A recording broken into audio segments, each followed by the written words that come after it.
Yamwache ma wakwa Badom TV Badwam dwumadie yi eso yamamunyina homejepa ene ye workers day nti adwumayefo enkwa adwuma ne ye kan saa obaka se na ne yegina so ye day adwuma bi wo ho no mu a wo ye day se workers day o se de e wo so oba na wo besom saa na adwuma no hyehyɛ no etie nti won a anya kwan e wo fie na gyewa home no kyene fie e be saa hye adwuma ase e ma ne nye wo se na ye fie ada ene ya wada ntino de yadu so no ye badwam kase ensema ye todwa wo mu bi ya wo beti ne ye mampani John Dramani Mahama apaw eye new justices enso se wo mo enko Supreme Court ye de honsam no ebebrewo owura adubu aheni nipa me nsabi na nei yabo wo mo ekwa adu ewo sikase ye ketase hye ene proye eho ensem sansam no ne nsem bi na no pay bede browser Adom TV badwam kase wo share live on Facebook / Adom TV Extra, Go TV ya 119, DSTV ya 280. Uko YouTube search Adom TV Tube, kwa adomonline.com. And some way ni sembe brain so ewo ho. Midi di afia amankwa tamaklo. Afia ni di mienti seden semni nchiremu ankasa etie. Ghana mampani John Dramani Mahama abo enipa enson se womu free court of appeal. Se yemfo womu call Supreme Court. Na wojina yamamra article 144 section 2 1992 constitution no eso nti edina wabono gise komra so beja fiem na wo mo agitumansa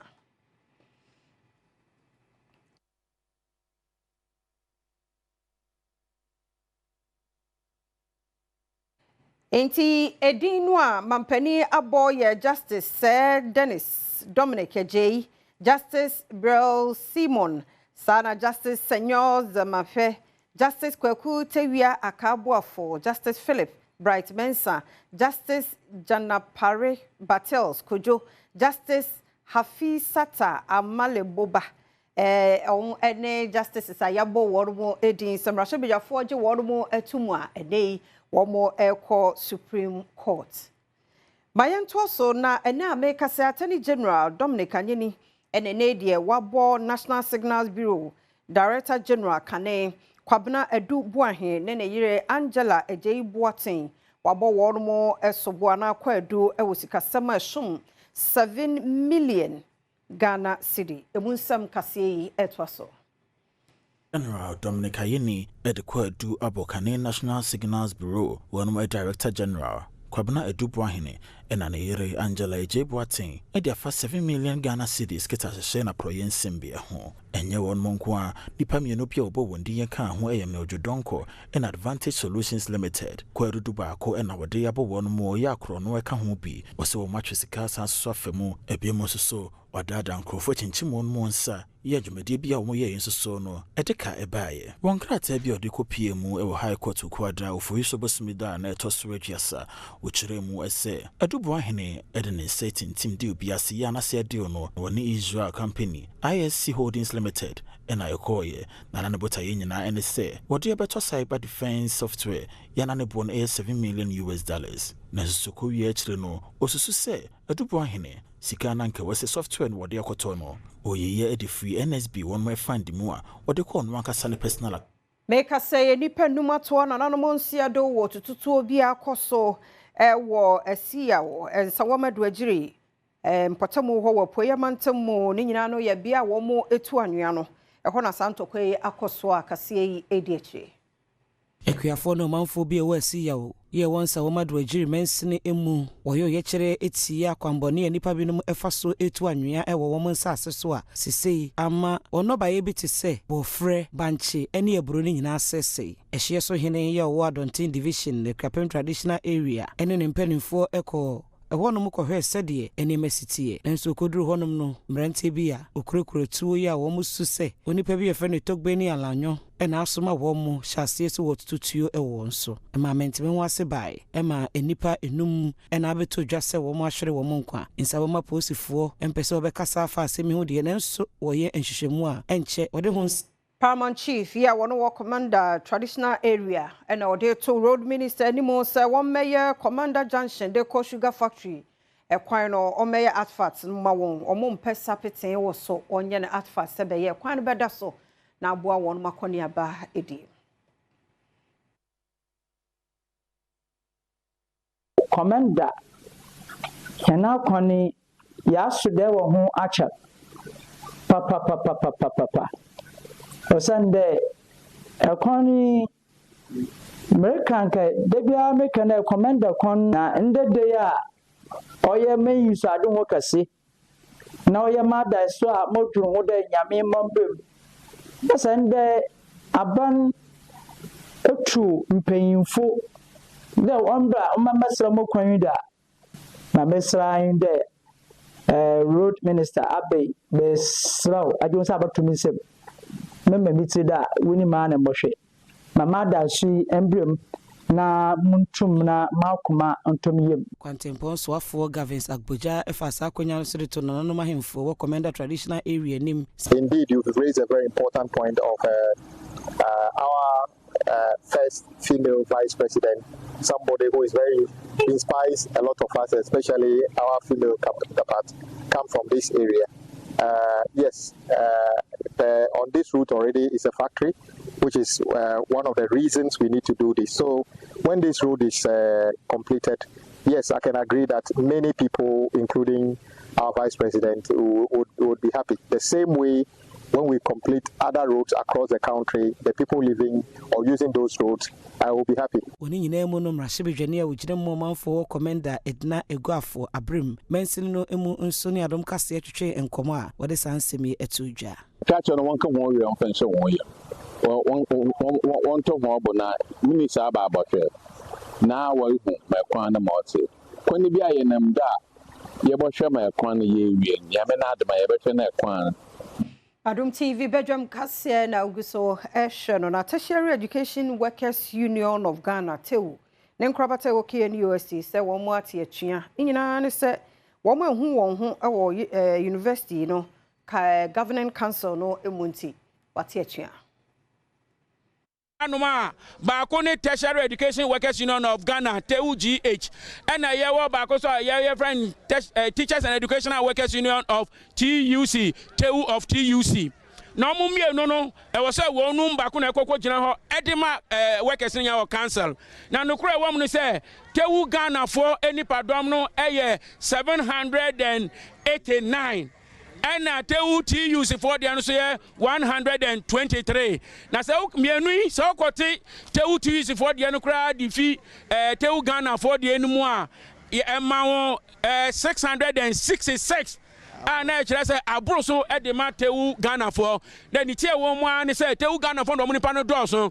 Then so yakoti ya and na Abejofoni power no one kind. The equity yen say a GTech Director General Professor Abdul Jinapo what the Edom Kumano Nam Sini and Ekoye. Na eno and Amana Kwakoba say a year KNUSC Local Union Tertiary Education Workers Union. Ye members, your leadership near members, ya tia say on my number now your friend session 159 now.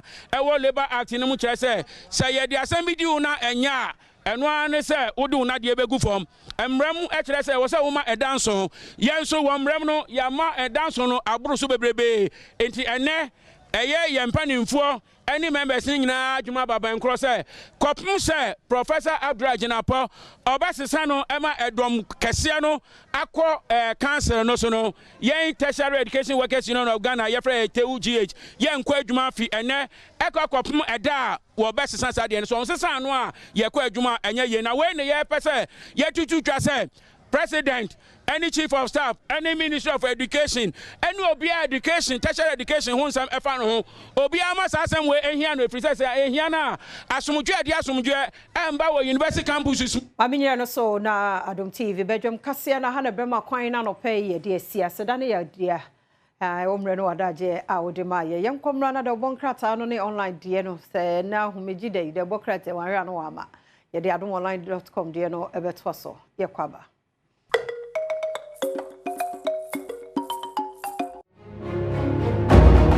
Yada se yamma wache mu akwa babie me Adom TV Badwam dwumadie na uso no ye de news no akogu sesie yamma wache emu akwa bamra radio for 97.1 FM Yada se ene yaji ahome adwumayefo munyuma home enepe na wojo ahome ochena fiada nenye fiada echena ene ye Friday ene ye 1st May enti adwumayefo ye adwuma ye home tie na ye gye ya home na adwuma no bi ohode a whether workers day or no workers day e wo se ye somo ebi ni nti ya sori a ya be ya rade adom nti odi ya wie April ya odi ya hye nemu ti wono a odi ya hyase na daro ma papa safa ye ntwa ene fie nka ye nyina se no ene wakoma mu pa ya no wage so amen mene JP Jordan Bismarck akwasi ensia ene gina ha ne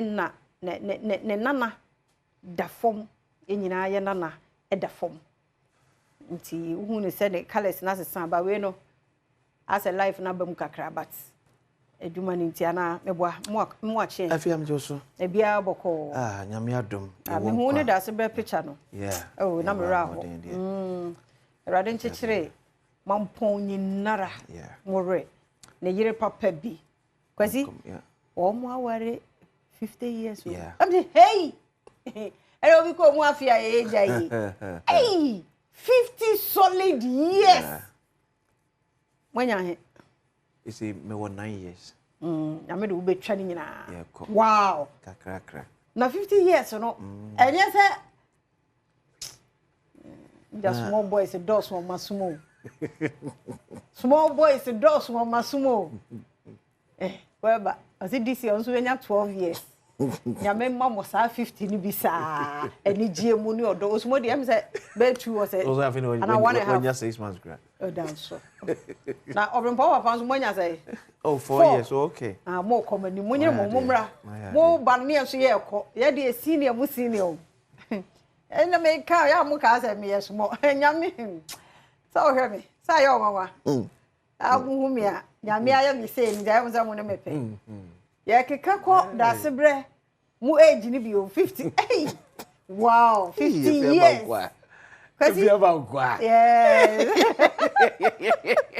apelo le betu yaso hey enya betel obi ko bu 1 year wajai we free mu 4 years 5 years 10 years 12 years 13 14 15 16 fia do too enya bete but ni nyina no ma me ka sembi o se enya se sa na asa de sa o de bi eyebuo e de ma ye ho because enya easy kwasi free ne baby afie free ne baby ene ya behia baako kwasi ayatete no ama baby ye free yatete no ade wo benyini bi a 25 years no worry ye menso yatete mi a 25 years ni abehia o ka so obetumi de wo ayi no besesa ba bia ye te mafru ye no enti sacrifice de ya nti ase na ma de bia sa nenso no we move on na ye de ye me ye nyai but e befa enti no papa won kwaso 9 years rade ma enye bebre odo no nti ase anya adwuma na sisie bia animo sisie bemu an obi ani bre mo buo fo bia dabre to be bia eseda ye ne sa asumdie beba fie de bia hukum ne be ha nso efe agyan ai de kum wo mu nhu sa de enfa say threat of life kakra bi wo relationship no ye kum a wo se kakra o se na meka se wo se bi won mu a e bon training bi ese o ya mehwe asomo science mi ashase pepe no red flags no entwe ma ne kan third one bebo ampa third one bebo ampa yeah you careful fanya agodie so na threat of life e o mu a fesi so nyam se ba bi akopie no yeah we mpie yi wo safe mu akako restructure ba bi ni madam for dia ma o mu afena 7 years o mu ware ni 3 months na ware in fact that na ko ware na ka ware ni gu wow ya 7 years they no mbe ware na egu yi that's all reflex now but we would any good so yeah 7 good years empranche ngo a no mo kra san ka o manya nkra mi edu obi no obi twem pena 10 years am say that o ware o month na dan ba ko da na ware ndi gu ye what na nti sa 7 years na say obi atene baby o yes say o mo na le ni ba weekend ni holidays yes na o mo ware ya in fact me sit dan ye sie o ba no e na nka ware no gen ka sem ko ware bi wow get any free omu fra wa na se obi akọ ni firi wa ma fi obi o ka say better within 3 months endurance any deserve ya ware no and so ye no kwa na eye isi ka say because time omu ware na sex bia ma mu ntino no be virgins omu nye virgin say ba wo so ware a na say intercourse amamu amre mu no aware ni shede nimu sa anto omu ware ye na amamu na me ka say ba no you sure as years na me say omu ware ye na get ni ko fie no ya be man ko fie wan si fie obi em say the enti fie so bia oni ha no na me kai asanteman ponfo ye nso ayete asantemam Ghana nyina da sebro sebos yo tos mienu ni wuda na ye bie condolence book okay ewo mampon infinity akonya ebemwa obetimi akọ na na mapa ya da sebre osebos yo tos mienu na me so ma asanteman pon ensa ekaye nti kedane Mampong University of Mampong na is in krata no ma she bi film I think since I go through all the readings ti aka say hwe mu say the minister be kona Mampania aseneja e be wienya University of Mampong da say ke say so come the member of parliament honorable Amprechum Sapon obunyina so play major role adadafo ni nyina mpo so yes ada sebre friend no na de koba nyina obi ayade ti ye bie da sebre condolence book no atwo no ye kan says me fa ya konso koma ne baba Dr. Nana the only child of that sebre so doctor baby ana na dru ye ba ko pe no a o we ayifu ni ma kotem na the book there we book na na ye kura we brofo wo we am say wow ada me call if you kumase no me kan books me san say am be fe obekan we dey kama Dr. Nana Ejekum onyan baby ko Radin Falcrency am say me ko any interview hwe the book be 7 principles of wealth sa book no dey obi anya bi nkan am say anana book we die say we say some questions ba ko me enu bi ansan ma be interview me say agro obi wo horo man fa ne books ni agro obekan nti anya me nwanwa obekan ampa ti da sebre Radin Falcrency na bushia na Radin chechire mo wre be mu ensiani mo pa ye bie phone lines na workers day ye na workers day ai nti yankomo ya ye die onso betime de odie aba be ka ho na ne jewa home na da wo mpamu hwem sesi ai fa wo phone no *281# *281# option ne ye 4 twa na wo bedi sesi ai 1000 Ghana twa ne sesi ai 10 Ghana 10 Ghana 10 Ghana be 50 ana ebi mu twa 15 cities no manya 1000 Ghana ebi enne holiday say won say that because they be our Russia kwa adwuma misro opportunity ni *281# option e 4 twanko an ubedi 1000 ye betwa ewo agudie agokansie so na kwasi na drone mi nyina be gina kwasi so na ye dey abroad because asemidi kan e pense mu 10 Ghana 1000 3k na dey manipa misro usu twa ni sie ye be phone lines no 0302 211 701 702 703 704 705 Brian now so count the chere but if you come here crank foot no crank come ye adwumafo ene adwumawura no ye na ye friend yes ye ntutu ye hofo da bia me ka se fia ona me no kwadam no ba se be hwe ni kan be chere elise obetimi atie tenso be fra bot ma be ka chere betore bia na eden se ya ka se be hwe hu ni maka no kwade a chere ho me ko kan fia be fa ne se bi ono menye free bi ni aka no ato eti ye adwumafo ya ka se ntu ye hofo ye bra ni esu yi ne ban ye da do adwumam ye te ka ma adwuma atwintwe ne na se ntimi entumpon ya ka se ntu ye hofo o ye made akatwa ye ba kwan be ne betimi afa so abo mesika ne so apagya na akatwa nso etimi akonkan na adwumawura mo nso se bi oni no kure so fama ye enye se na ye break even na be ka che sa afekwa ne start e ba se de ya odie be ye adwuma sa yanko abode ho abode no pe ye mo ache mo akwaba me jisu me ni afia ne bra Mr. Hwa wa mani di edi ko JP Jordan akwasisia me ni akwasi unamba wa bo abaso pa o wa ko so Jordan ho abo so wo si okoba ungu satre bia ranse satre ne ewoni mu o je jiro muda ate ya de yanko ponse And then so or the Adom na yeni na se first may cry be na e fede bia ne meka ne se nyampo e wadna de chi wa wo de bompa ya e mompa chinchin wa miliki kura wo wo de also on pastor no atwumu adem de wase o ma dia chire bi sa eno kura de nya kese obi nia no no de akasa na sie kwaduma machine prabo baako ayawe hosem ti obi anya hwi sa ene first me ibetne fi efi je se no kan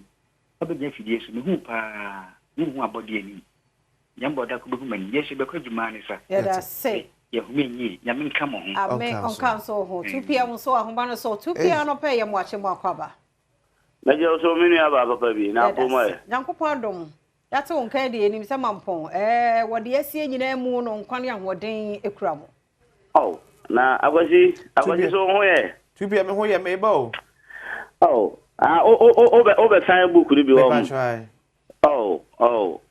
oh Britia Asia Santa Mampo de ama ase enekura ba weda nekura ai something which is there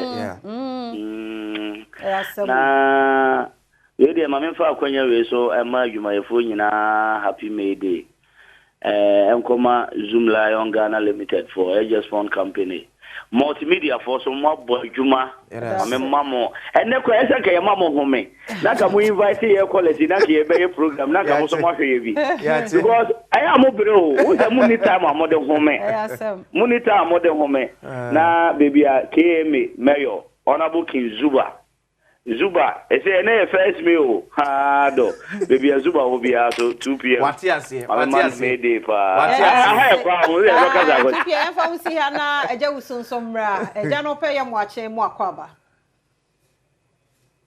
eja usi no pe ye mo ache mo akwaba o am say eja usunte en ka papa nti e be hwe na ya fe da se eja enti o ya ma oni so kakra yo ami afia ma kwa enani first day na fra me nsafa na atuma efam de lese enani first day ma fra manya dum oh mo ya de nyame ase eja nti o hu ayi no atuma mo de no nyame nhira mo papa amen nyame nhira mo ya da se amen na mi hu Bismarck kwasinsia ne Juma ayi wadi say mo ya me nua ba fia man kwa de mi hu kura na kyerese mi hu de men kampo enti nyame hyira mo nyame hyira mo papa pa o nyuma mudie o adum fm de mutia na kyerese safo bi enu ha o chen mo ahani Adom TV aha yes no fm na to go 14 papa yeah so mo ba ya sa o ya de apeni de wende Inti no adomonline.com me enfam nsama hudo bi aba abete dilapidated NHIA office poses risks to staff at Brekum as a Brekum NHIS office yase anyakura ya hweye this year te committee wo so inti no penfo hwe na onsisi yanu areho sempa me hu ye wado chese ye rade na 24 year old family who Nigeria ni na obo no yiri kun no yakosen yakosen na ya sho say sen ne bebem ye ni akukuduro no o mampane nya makwan ne de oh na Ghana ha kwa say bi sa na tie ba Ghana Nigeria for mo akuduro no mo akudu hwe say a time no kra so se papa no all sign wan hwe oh it was 24-year-old farmer and ye dey na tum wa bro ne ba ekun akura no wa bro na ekun akura 4 years so say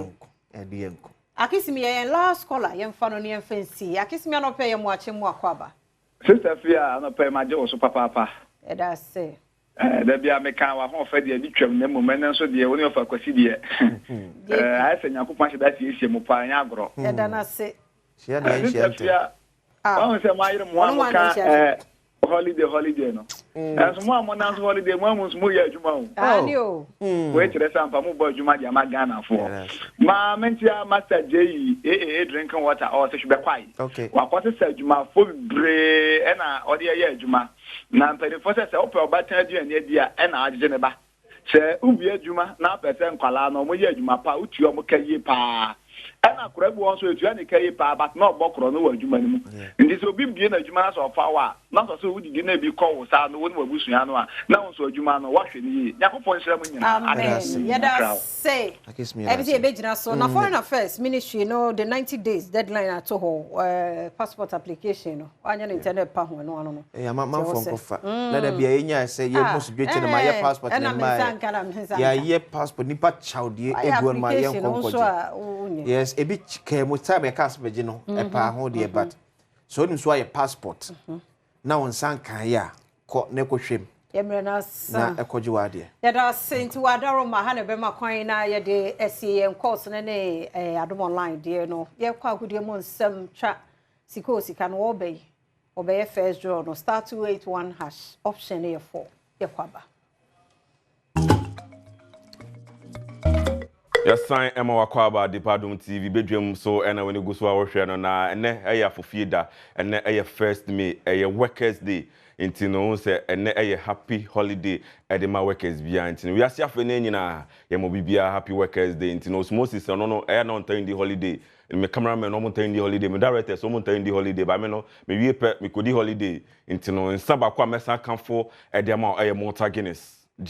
Holiday na Jimota Guinness bo Fabu Bona Bibia and Costo Samson Falcon Trading Enterprise, Phones Papa Fee or more so in some Mohammed the Bebro and pay. Medina Tinyame Papa not Paddy Butcher 10 pounds men Sam Brennan and I'm Dini. Evan Chobi Mines on the Ancient Sama Cost and rather UEFA Champions League second match at Dry. First leg Barcelona, Oman International Milan and Nana good in your fedia grow. We shana we at na Intershed Tunia no being Sanka Dandon Bassa. I come back every 2-2 na Intershed second half na 3-2 no be as you as within the next few minutes na Barcelona shot na 3-3 na yenhwe sana highlight no koye no ene kopie mo ho no nti Mohamed Shaban enche obadwani na bibia akoso e online na enra match ne modin ye papa nti no bia try no mo try na mo try under 3.5 is win over 5.5 and the boy nti no sika de boys are free but no pe omanya mota Guinness egu omobo na bibia akoso na ene oda ne weni ediche Manchester na so ebeba so Europa League semi-finals Athletic Club Bilbao Manchester United and Edinburgh Pimps as na Tottenham Hotspur and Boklem and so Edinburgh Pimps ni ahwe de ebeko so na Conference League no so no semi-finals say and Copium na Judicial and Chelsea Edinburgh Pimps as na Real Betis and Fiorentina Edinburgh Pimps so no Manchester ne dey ebeto dwa nti no ukọ abrochira eno na ekoso yen dan ni fancho man Ghana na nhwe nsema ekoso na wonim say the GFA president enra obepimo multimedia fi how dan we ni cha sempa 94.7 ultimate sports show no so am the semi-break etu dwa say na omo the referees ni ka fini the referees ni ka referees won ka na otwe we the GPO matches ma the 30s a ba so no enye de anka omo ko gina mesi akan na so makoto ariam so no mpache say bibia be fine na GFA president Kurt years okreku ono anso second vice at the markup at the atu say afi bia no sika omo sell referees won $7.5 million e won some the referees ka de na so ye den a ometu aka no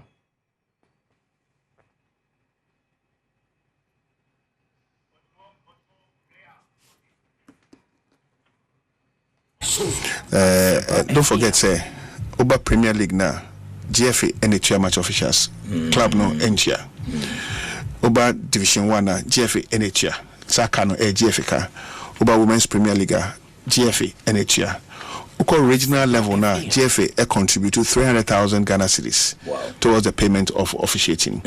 Now overall no in a year GFA is spending 7.5 million Ghana cedis on match officials alone. Wow. 7.5 million Ghana cedis on match officials. GFA no absorbs our cost no of our clubs. I don't know when I said you see that Ghana football. But every year GFA absorbs 7.5 million Ghana cedis. Usually and they say clubs and they're spending on match officials. But GFA under my leadership, under the leadership of the ESCO, absorb the cost of our clubs. Whenever we have challenges with the payments from other partners, affecting Kakra, and this is the kind of situation I find ourselves. But the BCBR no, you be clear. Okay, that's the guarantee. Yes, I know in some market yes or kreku edit to dra now say edit to dra say won say enche na otwe we super clash ba so na dodo na ni die papa keti yes or kreku so de no mun sema to dra fa super clash na otwe ba we ba so e wa cross sports dem has folk any Kumasi Asante Kotoko.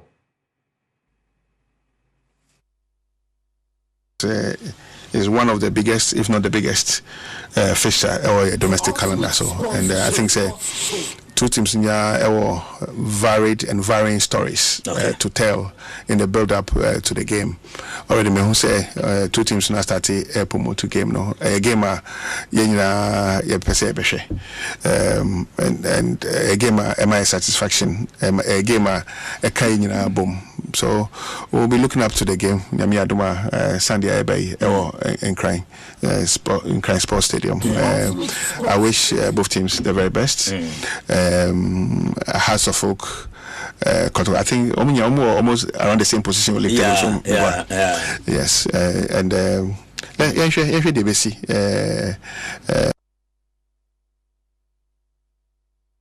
akane form akoma komyensa na Ghana Super Clash Krobia Kumasi Asante Kotoko bedo no anaso 29 aba Accra na one House of Folk abepem so a match day 30 Ghana Premier League ye hwe de bepiem na wonum say House of Folk ene Kotoko omo onyom na nkufo dodo na say we shijama wase hu de beko ye nche beko zoom ne so ne Mohammed Shaban GFA statistician atwene na hwe de ha ebekom ewo game na wotwe wie ntine ye hwe House of Folk for ashijama mu odin papa supporters no enye fidi agro mama ima House of Folk nyom ne kakra.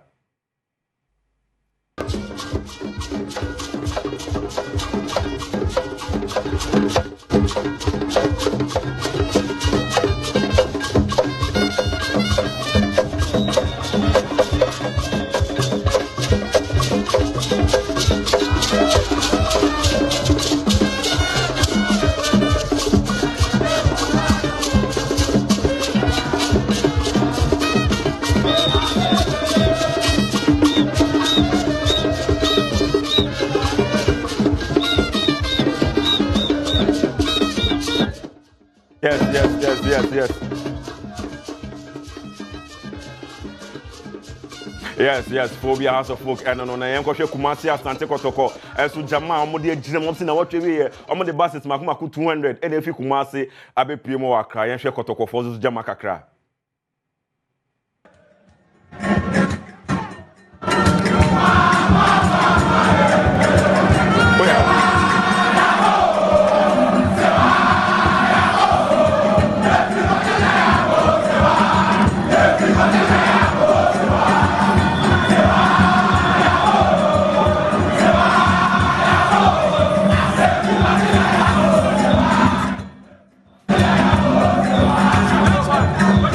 Yes.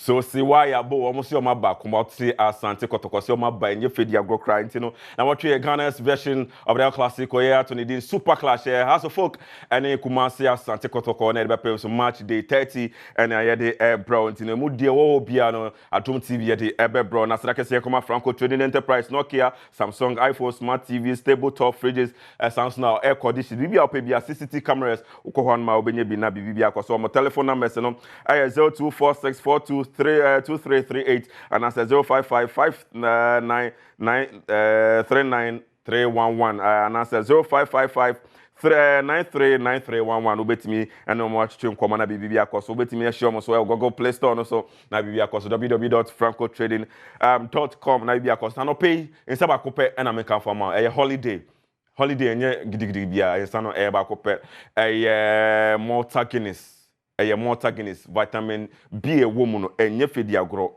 tina so onye bi na osmosis anope wasa jimienu esini nchen me directors omo ye man 2 omo ye be 4 obi agi 2222 8 me directors enti me wi a omo de 2 be ma me enye fedi agro na cameraman so agi 22 na bibibi akoso nti ne men call zoom ne so na Mohammed Shabada GFA statistician one of the fantastic guys omabo omhomodin ye ba no Ghana agudie no mu a league no mani diichi ye papa nye Ghana Premier League ne Division 1 Women's Premier League omani ne diichi na aya branch a obo adwuma ye papa mo anope otimenka me ma wache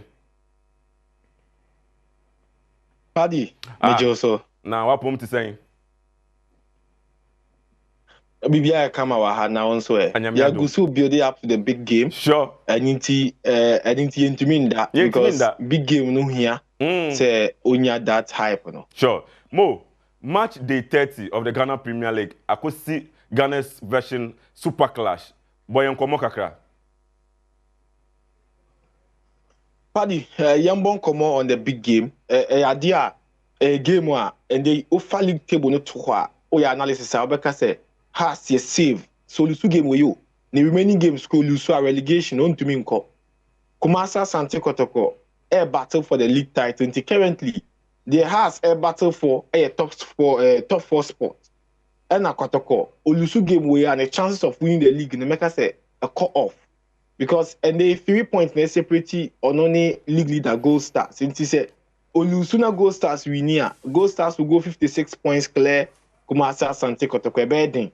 So between aba back. Na between aba be winning the league. Into a game where we here Kotoko. But Oko history no more. On Sunday, I bet the 116th Super Clash since 1958.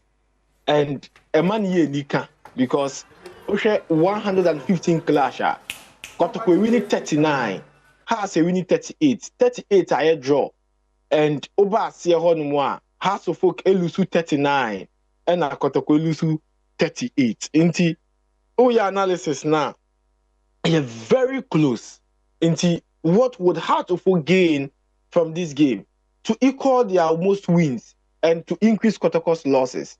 That would be 39 losses, then 39 wins. Normally, not any the same number of wins, then same number of draws, the same number of losses.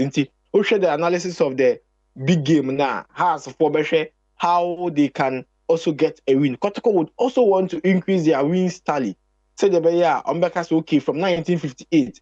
Omukuta the history a year in the Super Clash. Omukuta the supremacy, no. But Obadanwa, Adebi and Nikana Padibe to Shebibi. Goals are has a share. A number of goals are conceded. Number of goals are share. The number of goals are has a conceded into 121 goals for Heartful and a year over goals conceded at 133. But Kotoko and so actually 133 goals and now Oma conceded 121 goals. Into history no everything about the Super Clash is very close. 121 goals scored by Heartful. 121 goals conceded for a year team no Kumasa Sante Kotoko. So clearly a idea a bang pa. Now ufi the history between these two teams in terms of years of Mabwa. Adeba kwa the two coaches are in charge of the game. Coach Abubakar Watara, Coach Abdul Karim Zito. You know him say Karim Zito way in the second game as Kotoko head coach. And Abubakar Watara way in the 46th game as Heartful a year head coach. Inti about 46 games that Okoboni 47th game as Heartful head coach. Again, we're in the third Super Clash in the league. Okobo last season about second round Olusu 2-0 and this season Oboye Osanlusu 1-0. Inti about the Super Clash performance Abubakar Watara about 2 matches, we lose 2 games. We are considered 3 goals. We are shot 0 goals. And now all they call into the game against Abubakar Watara. Now, Abdul Karim Zito, Ababe, the first coach Ababo had to focus 3 times this season. And we about 2 matches already as a year Dreams FC head coach. And now, Musa games now, Abono. We really back back one conceding both home and away. And now, I share 1 goal. And they were Kotoko. Osani has the Bababo. For the first time this season, the coach is playing Heartful 3 times, and here Abdul Karim Zito.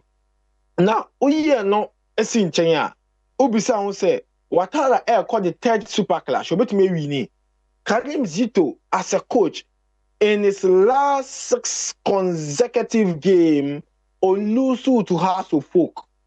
And game 6 consecutive games as Dreams FC head coach.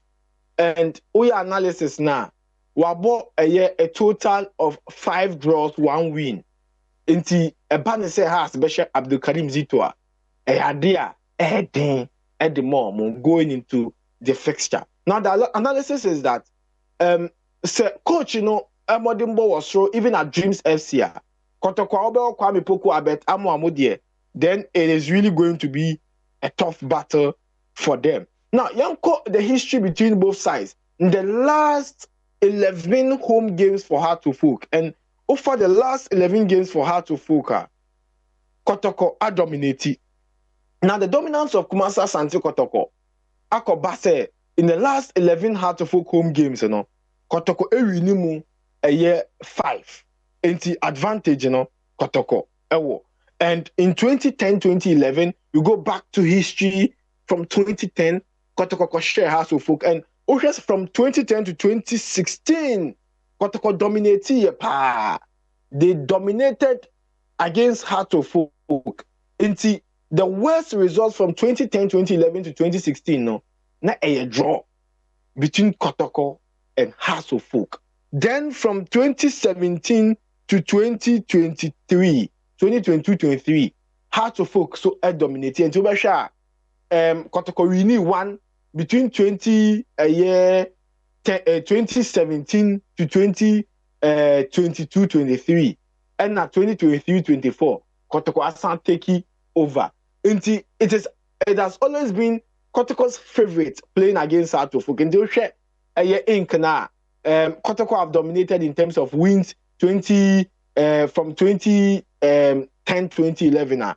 Heart-to-Folk elbow at home against Kumasi Asante Kotoko, and no advantage Omodi coin to this game. Now, I'll go back to history head-to-head between 2020 to 2024-25.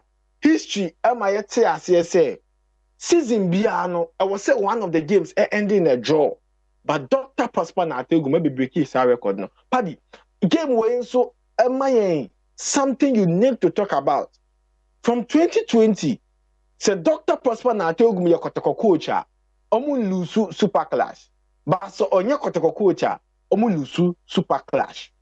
Into 2020-21, Shebibi has ball draw first round and a second round.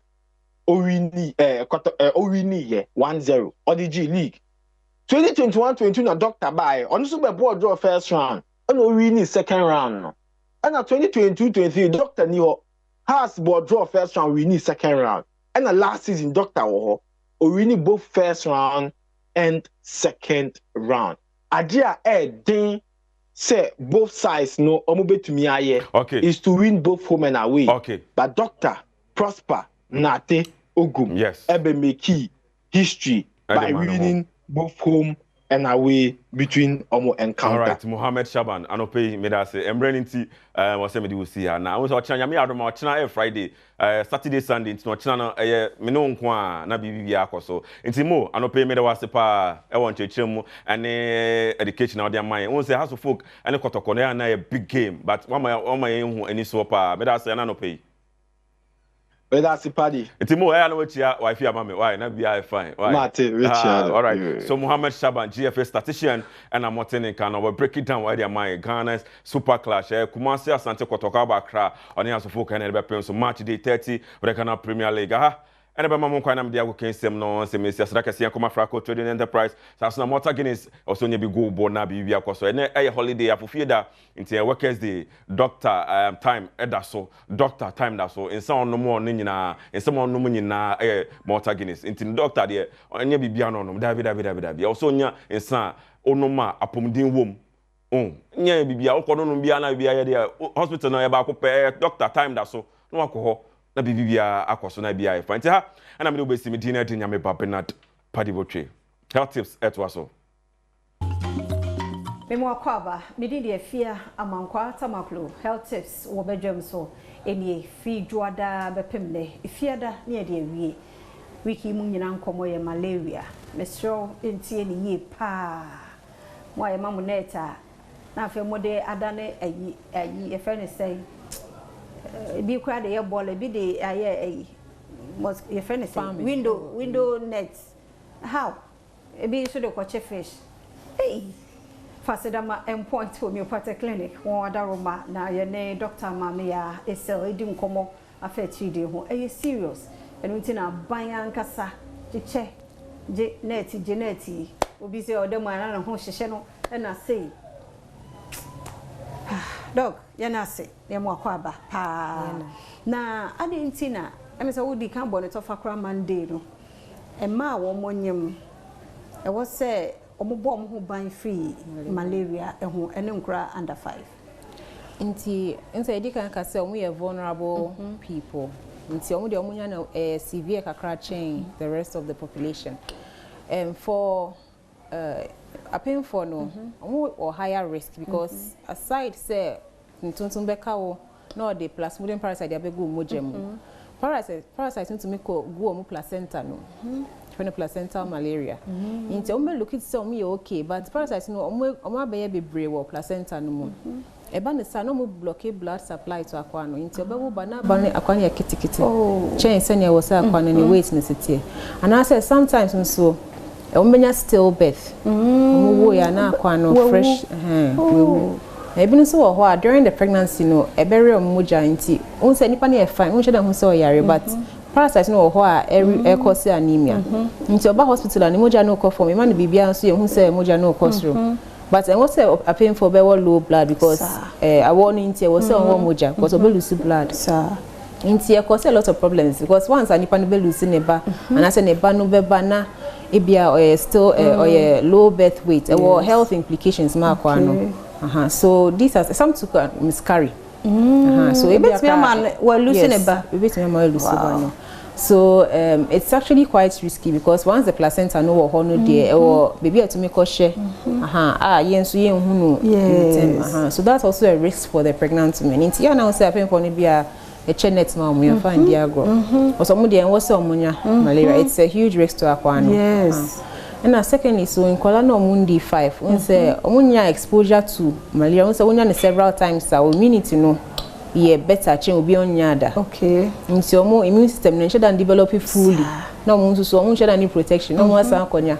Nti omo nya ne sa omo dey want to nya with complications, very severe complications. Nti omo dey usually no by 18 months omo ba we ma net. Yebe ma net. Say ukwa makwa nda net ase bi no ho mo fa net nyehwe amfa nyehwe mfo se bebia metinu ntuntum ni ho nti enu na man for be drain so mo use net no but akwa no because of the vulnerability say was say at least for that at least copying 5 years no later on you can decide say bia won use we bia bet spray wo dan na bibi but for that period there was say under netters anything na money a brain yes because omunya net say impenifo e bia wenya na bibia omutumi koda IC omutumi nya omutumi home papa it may cause a lot of issues mom until they are very vulnerable until we hammer a lot on their prevention because omunya their figures on some incidents net a higher kakra chain so omu de kumpa netumi kumomo pa say one year bibia amfa ho de be oh this akwaba so onya ya be dey akwa no say obeko hospital e ma wondro once I get to me detecting it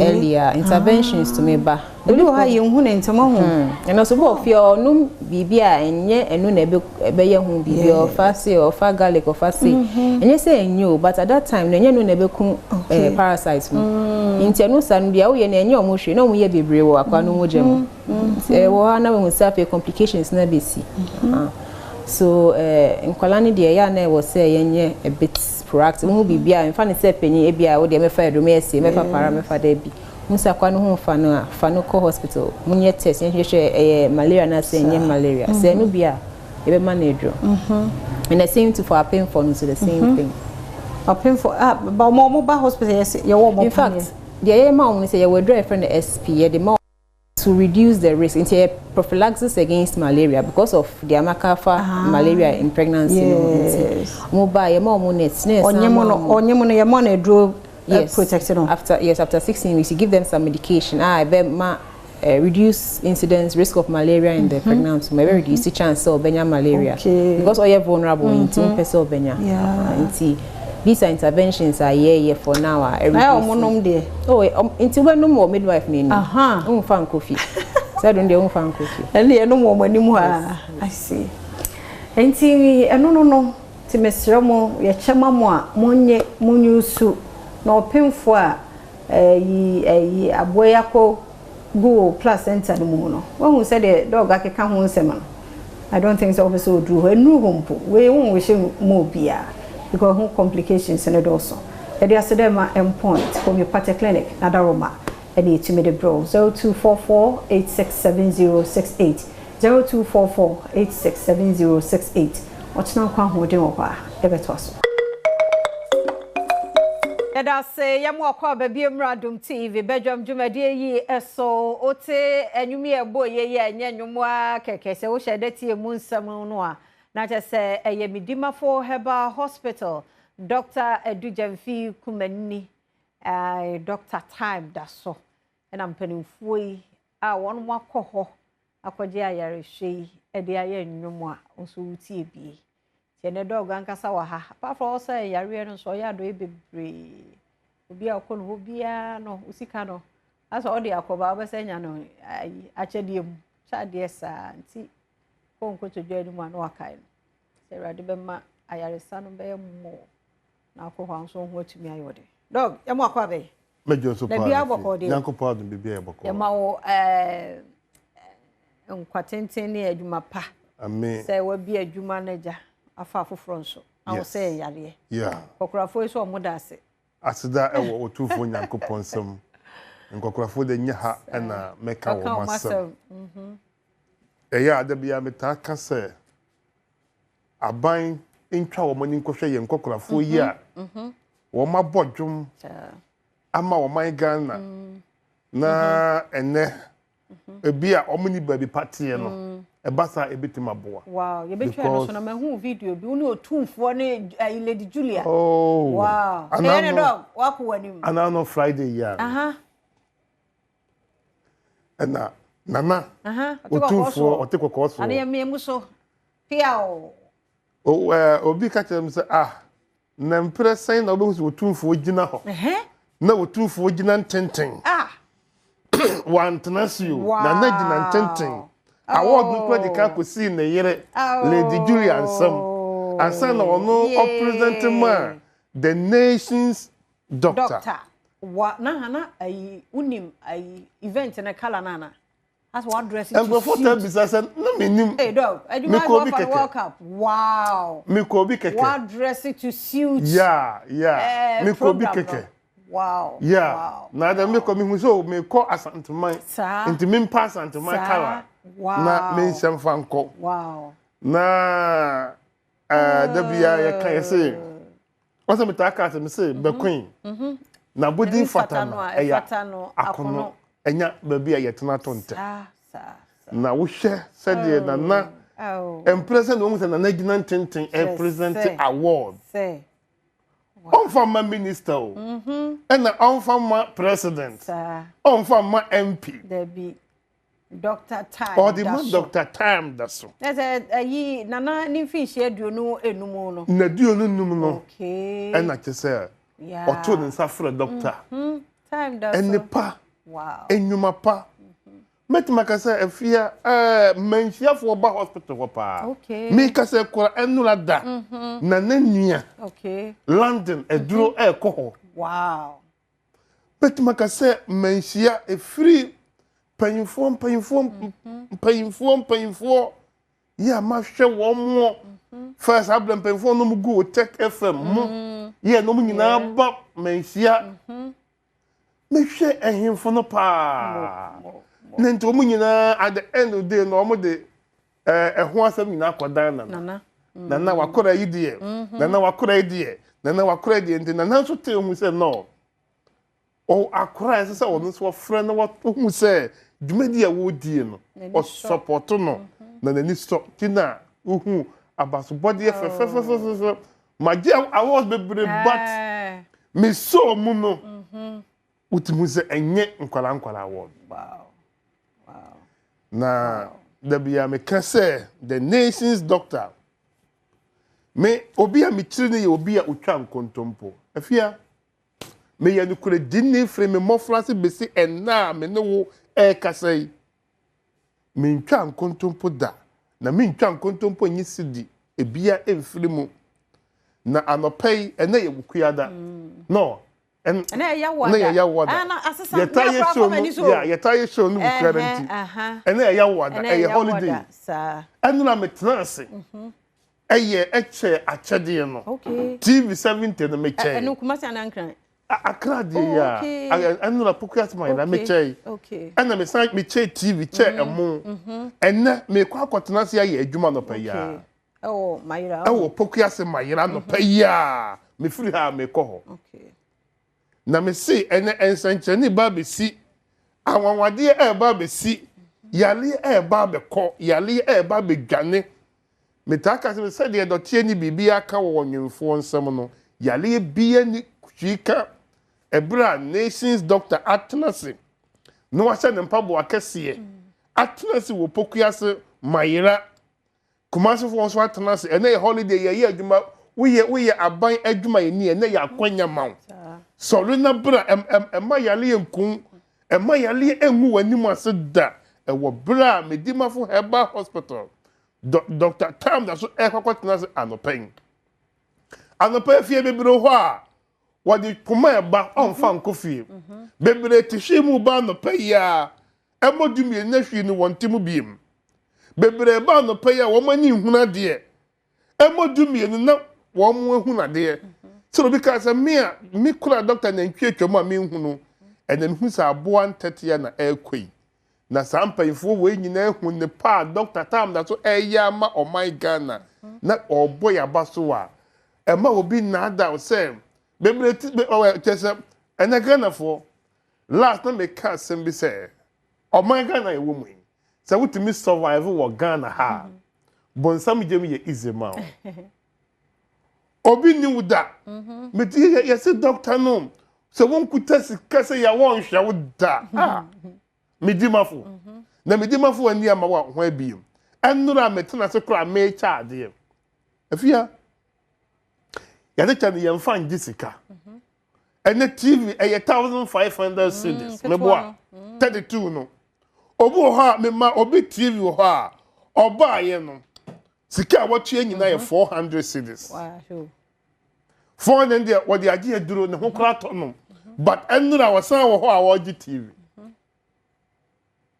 ubenya ne hefa ubenya no wokurom ha hwan ho gise medimafo enti na me nim se metumi aye adwuma no enti na awurade na ni ko atifie poya na afo atoye ne nsanto wo bia so se adugya mfi be ma bra na be se kwatena wuram adaduanan na hunu sede abo afiri soro na woteto fam na ne sisi bua me kire wodura sisi ne bua wode be yeso amanako Debia me kam si ewuram ho no emo ano so yale sa de ye yale ya abo afiri soro kwateto na woda fam obo se ne yonko abo akwakoti aduro no wawe na wode waye de waporo agu eho oporo gu ho a na abo no asole asem kan kire no se sa aduro na abo no kote ye no se obi enso hwe fam ana obi nya accident na ne namu bu ne nsam bu na wo so wo de sra no a ana wo de no ama no no a ne ho beto no man koda wura mu kwa adaduanan ya ensuo ne aduane ankama no eye wo anopa wo hwe Adom TV no menu mienu apomodin pantia anopa me kan obi ho a wonya stroke yade wakoba bi aseye asenye wayeti asiwo ni se onanti a ne nan no esense ne nan no mu odu nti ne nan no ba ko etwufam ne nsa no mu odu enti ne nsa no wontumi maso na beti ne ehwan safo na no pe me ka kira se be pie midimafo herbal hospital ene ye ya wada enu na wotwe se ne me ka kira se nyankopon adom ni tumi a wodi akyɛ me nsa enti ubenya wa yaresa onyankopon de yale nyina tumi asa Dr. Tam da so nsa gedi ewuo ana yesie no na ontumi se wonwi na yensie na yare na hawo yale na etete wa bepiem gan ha bebro ho from doctor media me yare aye honhom yale na honhom bi hame na fahin kosi me metna han kancho se me se honhom yade na me ka kira wo se adanse ankrofo die TV so anano papa be free new edubiase baba J eduro papa no 86 years na wa honhono na papa no baaye no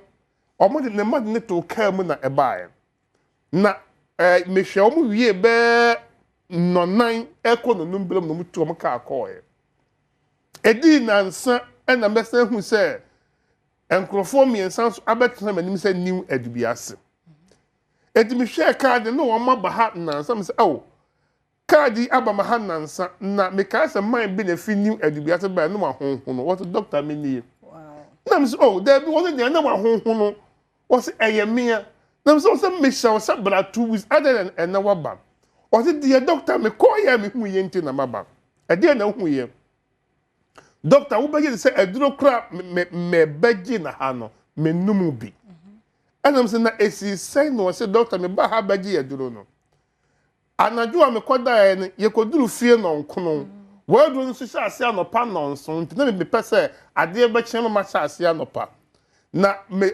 eduro no a me nya no bi no me koda ye na me son da ye na me hu say dia wo chichire eduro no de ma me no eduro no kura me na nipa dodo a omo dodo be se edu ese bra omo bre aka me mato na eduru se omo ba be kumi na am omo age wo mo abodi die omo mpene ma omo nkonom papa wo ye duru na papa wo ye duru de wonyanom pe ne ho beto enti nkrofo yi trezi mia wo dai sumu afa na ma bre me kodu ba bi na nipa ni nyina atwa me ho ahia ho ne me hu se nipa ba ko a na onka omo pam no me no ho efri ba bi pie ya na ofura kente na waka kira me and waka say eh enti mo pesa ye bra ye kwa na eduro ketwa we na muntime nye na me se papa no wo ye sa wo bi efrant ma na o ye ni yie no se na de o ye no ye etuo de be mu se wo yi etuo na watu etuo no pay oto ye ne de me hu dai so me se ujina manim na waso etuo boba ni nyina agufam na nipa atwase nkasa nyina ka se papa we apie hade a ye bere aye kwa ade eche ye na me ho atome wow enhyira ni wotumfo onyankopon ewiase nyina tumfo no se edu bere nipa ebere nipa dada nkrofo ye bom nkrofo poji nkrofo sika esen ayare se nipa penti na wono ade ne sa kana ko a edu jamfi okuma nyini belema se omra meye franka emane my Ghana doctor de say ebra kobri wona mose man wo sere no so no obibia la obeya no bepagina ni akere medimafo herbal hospital inshallah ayalesa fa hodie be ne dia emayale enkum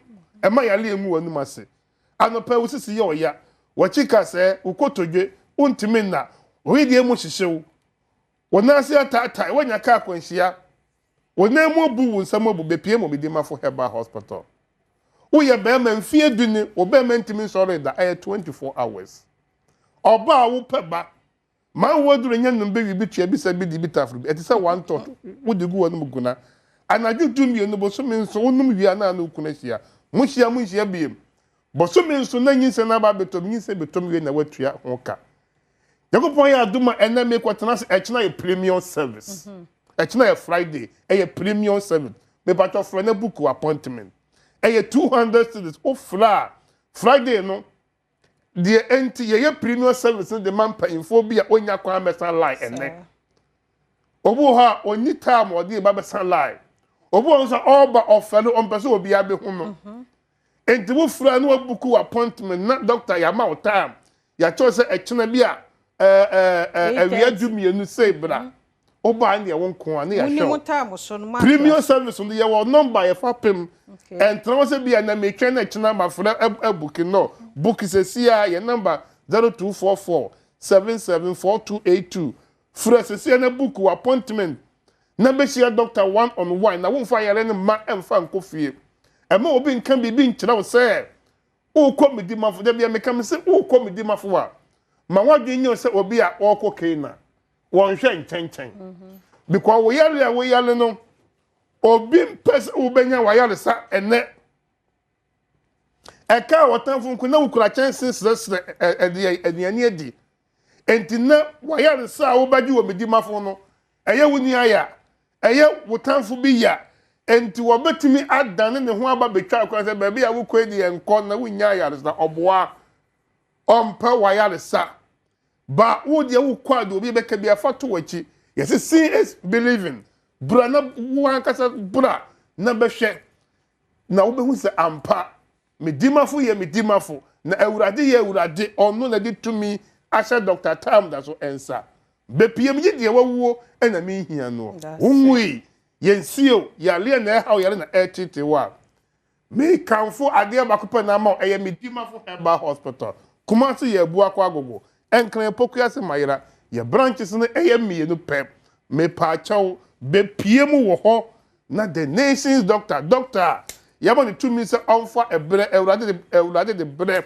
ena ye na djuma enti doctor so de ne bre oba no kan nansa enan nanum no nsia ken ne bre mpa hu na Ghana fo nyina ma edi Dr. Tam da so be piem wo medima fo herbal hospital na Dr. Tam o the time to yale so onfa the Tam no bi ento yale so the number ni 0500727215 0500727215 and 0244774282 0244774282 Dr. Time that's for friend CCA na wo dia yare sa no yes e chade ade chande to 26 September so obesa che yes say no ye ni birthday ti afa hu shemu to aduro bia keep bottles no afene be kwa ye no hu so obecheka bia na nso anya bi ati ase bi enkomra mo ba ko bi wo ye ba e beto aso ojuma ye ni wo ye ejuma wo ye dai ojena home ti ene ye May Day Workers Day to ojuma ye ni bia je wa home ene de nya chance na so da fie kakra hu relax the whole day o de nepe say nche na weekend na bana fe wa ye de obe ene nkwa de da fie se be ye otena no be se nya ho den nya medom ye ya na de atoa wadwuma no esuma nkra no feel we ne nkra no mo ha hu stop stop 1000 experience yo mo kakra ne hu o mo ewe akra na bibi ato akra no ho kra na hu bia na bibi koso na hu ene workers dey hu ko ba bia atena se so be ko ba bi nso a bia ne family ne kakra bi ho o fa ba bi a relax mo ho kakra yen sesem sa what fa ko sa na e board bi sa sesem kakra ya da se pa mo mo hye no ya da mo ase na MNC Group Global investment holding company one more minerals food trading gold export real estate and logistics and one more year MNC Group Global you ma one year no one year you for 12 years countries ben watche and one more so Dubai ka ho US ne China one more eboa yen ewo niema hodo mabobbo soe enim di fo no wo ho nti sa wono won udi nsa wo so a wo hu sa won to sika nwe wo hu sa wo delivery bibia wo mo ya ma wono so jejejeje timestro se niema bosoe eye enuane ho adwadie gold na wo export real estate logistics nioma no na wo hia ene MNC Group Global for eni sa wo so na wo no hu da ye do won se papa ene ya wada na dom heba enso aba oba so no abena gina ha enu emiensa ne wo hai oba bedi hu nkomo a kire yo abamu akwaba na dog hu ye wa jahimfi ho no mo aboso we treat for so many years in enkwabo modern say wonsa ebeka nafa lady clean ahimfi ho no mo ekekaw ensoenso abegu wa ubu hu se wi a na eja wo enka nsuo bi egu nsuo na egu no eden kambo ni bi enenamo a kan wakoma eto yam ne mo kan wakoma ato yam ne bo ho modern bi a say wonsa ebeka nafa lady clean we unkoyunzu we enkonkonya akira sembia da bi eye 100% natural hence we no oba bia ehia bi say kra mama na to my man no mama no because minim na me catch you say me neighbor bi me ti de kasa ni ntokwa na me say na di asem kura na mkrofo ma yende na ntokwa na sha say from 12 pepe na jo 12 pepe no ma sha say na me say di asem ni e na me show mu di na me come oba no na fa lady clean e na me ma be ma no na fa man capsules ne eno nye exam sha na fa man no be mo abo adwuma ye kama na mde ma no me si be 1 month ni koka dede o etu etwa seze no obama no hu se we na bi nsi table no so abna mpacho mo lady clean na bi wo ho me si be ka no cry na chese na bibi ye den enkoyie but oba na start say o use na lady clean say say ahimfi ono match ayo rese come and obi wo mo be ka say o me gu wie ye no anasa brabo mu nsem nti no ama ahimfi ono mo ebie me pese me sanso simi da de mu te sa kwara mo no kama to yem na lady clean be di wasem e de ama e mema na obi apare ye o obi apare ye say suba na nya krom be manage suba na nye na sa ahimfi ono mu koyi a obe manage but wa suba na nye unso so a ahimfi ono mu koyi sister obeja hako say wo hwe man opia bo modern say won sa ebeka nafa lady clean 100% natural ebehwa aboa na etu infection asini na ede ama pempi no ayana meka say bibi ehya ase say edan ho di ewo nipadwane ni akai na hye no so say ewo mogye ni mu enti ewo say wutu ase enso abegu ahimfi hono mekeka wo insu a egu nkambo ni asebi ababet na ahimfi hono ewo mogye ni na bibi na edan ho di na mo hu say bibi ye den enkoyie eno sa no ubehia nafa x-ray mixture ane ne capsules ubehin seti nafa lady clean no alright na emomu no ubenum nafa x-ray mixture ane ne capsules say ene ti obetumi e the mixture no anom capsules na se na abenum na be feel comfortable bia no na ende wafa de hia na se obenum na eyi oha no efi ho no mo edemanti manu hia kombo miensa we nafa lady clean nafa x-ray mixture ane ne capsules we combo 3 we e for emano nafa lady clean nafa x-ray mixture ne capsules e for mano ena nafa x-ray mixture ne capsules no se for mema no nko a bema de unhia lady clean de bi lady clean e for mano nko a na mema no so no nafa x-ray mixture ne capsules bunya bema odwon so na ote ya odwon so na insufita bi anase moja bi eje chire eba ukogina fishe se ukodwon so obechemachemachemachem se ye den na dwon so no ema ebeba mpo akitu ebi na sanso ote ya na ba akwafa ida se moja bi anase insuo bi eje dwon so na chi eba entina ho na nya nhwe han because urinary tract infections no so otentina ho na atentina ho a ebedu be doctor beka so kwosho rubber on the druben bakwosho be mem entina ho ma na nyansa sisi a otimi nke bomodin se wonsa ebeka nafa x-vein mixture and the capsules na nhwe nyi sa ha ni na enfi ho enfama go no syphilis ebetu asset atahwe e de amount nafa x-vein mixture and the capsules na mdi kan no se obemem ehhehyew odwon so ana wote yaw ko je fiche so kodwon so abechimachimachimachim se ye den na dwon so no emaye obi on mo da osole dwon so 16 times a night aden and inti na wose ba na sa abra na Adom Herbal Center ya dindu papa se nafa x-ray mixture and the capsules aba edwaman so yendroi enye na pharmacy shops and herbal shops I will come ha bebia no okwa obenya bi ato ye number no eye 053 11 56 556 053 11 56 556 say when infection as a would treat to her modern say ube treat your partner because I believe say anya shrekra no infection no no ni no den ehia enti say would treat you one treat your partner yes I want treat you ho na say would treat on nkwa ho na we treat na unu medo na obesan so akwa akotiti enti me sure say would treat mo ho mo modern say mo partners no so omo ebe treat you ho na fe na fa lady clean na enwa ma no mo ko school a mo to bi financial mo bag mu na mo fa enko we titiri man no say so na sha set to usu panty na wanda we na san mo modern say obeto so we a special na me kire nkoto bebia me na maka kire mo say we say me kire mo kaka online no nti no musi panties na san because infection no most of the time between you be apart from say bia benya one dem and say washroom no say panties na underwear so nyunyu sa na etuma onya infection san wa to so na fe we use na fa lady clean no na di wasem ama me she na akoye holiday ya obi mu beje off ochina na the weekend na na say omuko dia no ti mo kwa safari ni ahia na mo kwa na fa lady clean no fa bi so bag mu na efa ko siesie hu oba de efe se ye pa kra se udidi na se dwane ye oda udidi wine chance nim ta from sa ho sa na mema no so mo kwa ahemfio na so ho no ko yi a me nka no bebe e wo se wo ti ase nafa lady clean nafa x-vein mixture and then the capsules ebehwa boa na etu infection asini na e de ama yendre enye na pharmacy shops herbal shops a e wo krom ha bebia no okwa obenya bi atome sanso esi number no subiom 053 11 56 556 bibia kire wadwen so bia no fabada na Adom Herbal Center nyame Adom eni ndu papa ye wonti ne behwa boa na yeyisa ha oni na efi hono mo ede ama mo eda se papa abora pharmacy ne heba shops bia no a obenya nadom heba onro ahodo ebibi che wadwen so a number no ene wo screen asese sisuma yi 053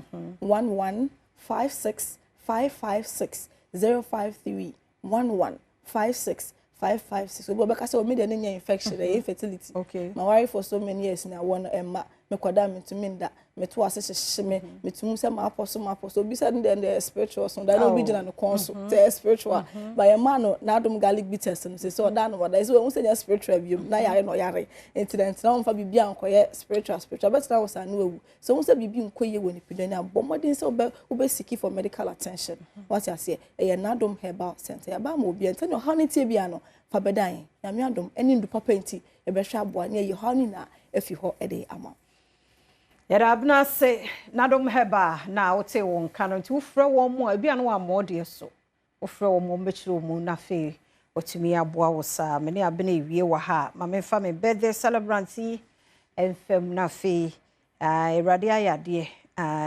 happy birthday enti ene de list no so de wan kasa rade onu mo adidi ye happy birthday nkoma Justina and I said Miss Era Amabedu.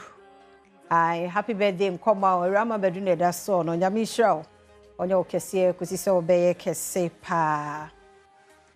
Happy birthday nkoma Golden Donko or on a GM ewo Des FM. Era Golden Donko ne da so no papa onkwaso. Onyame okese kusi se obeye kese pa. Happy birthday nkoma Maximus J Cornerstone Baptist Church Maximum J and that's one so agni different Cornerstone Baptist Church Yamisha onyo kese kusi so be kese pa.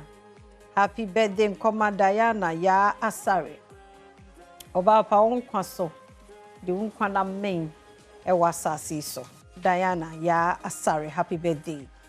Happy birthday nkoma Doris Kawa Bayil.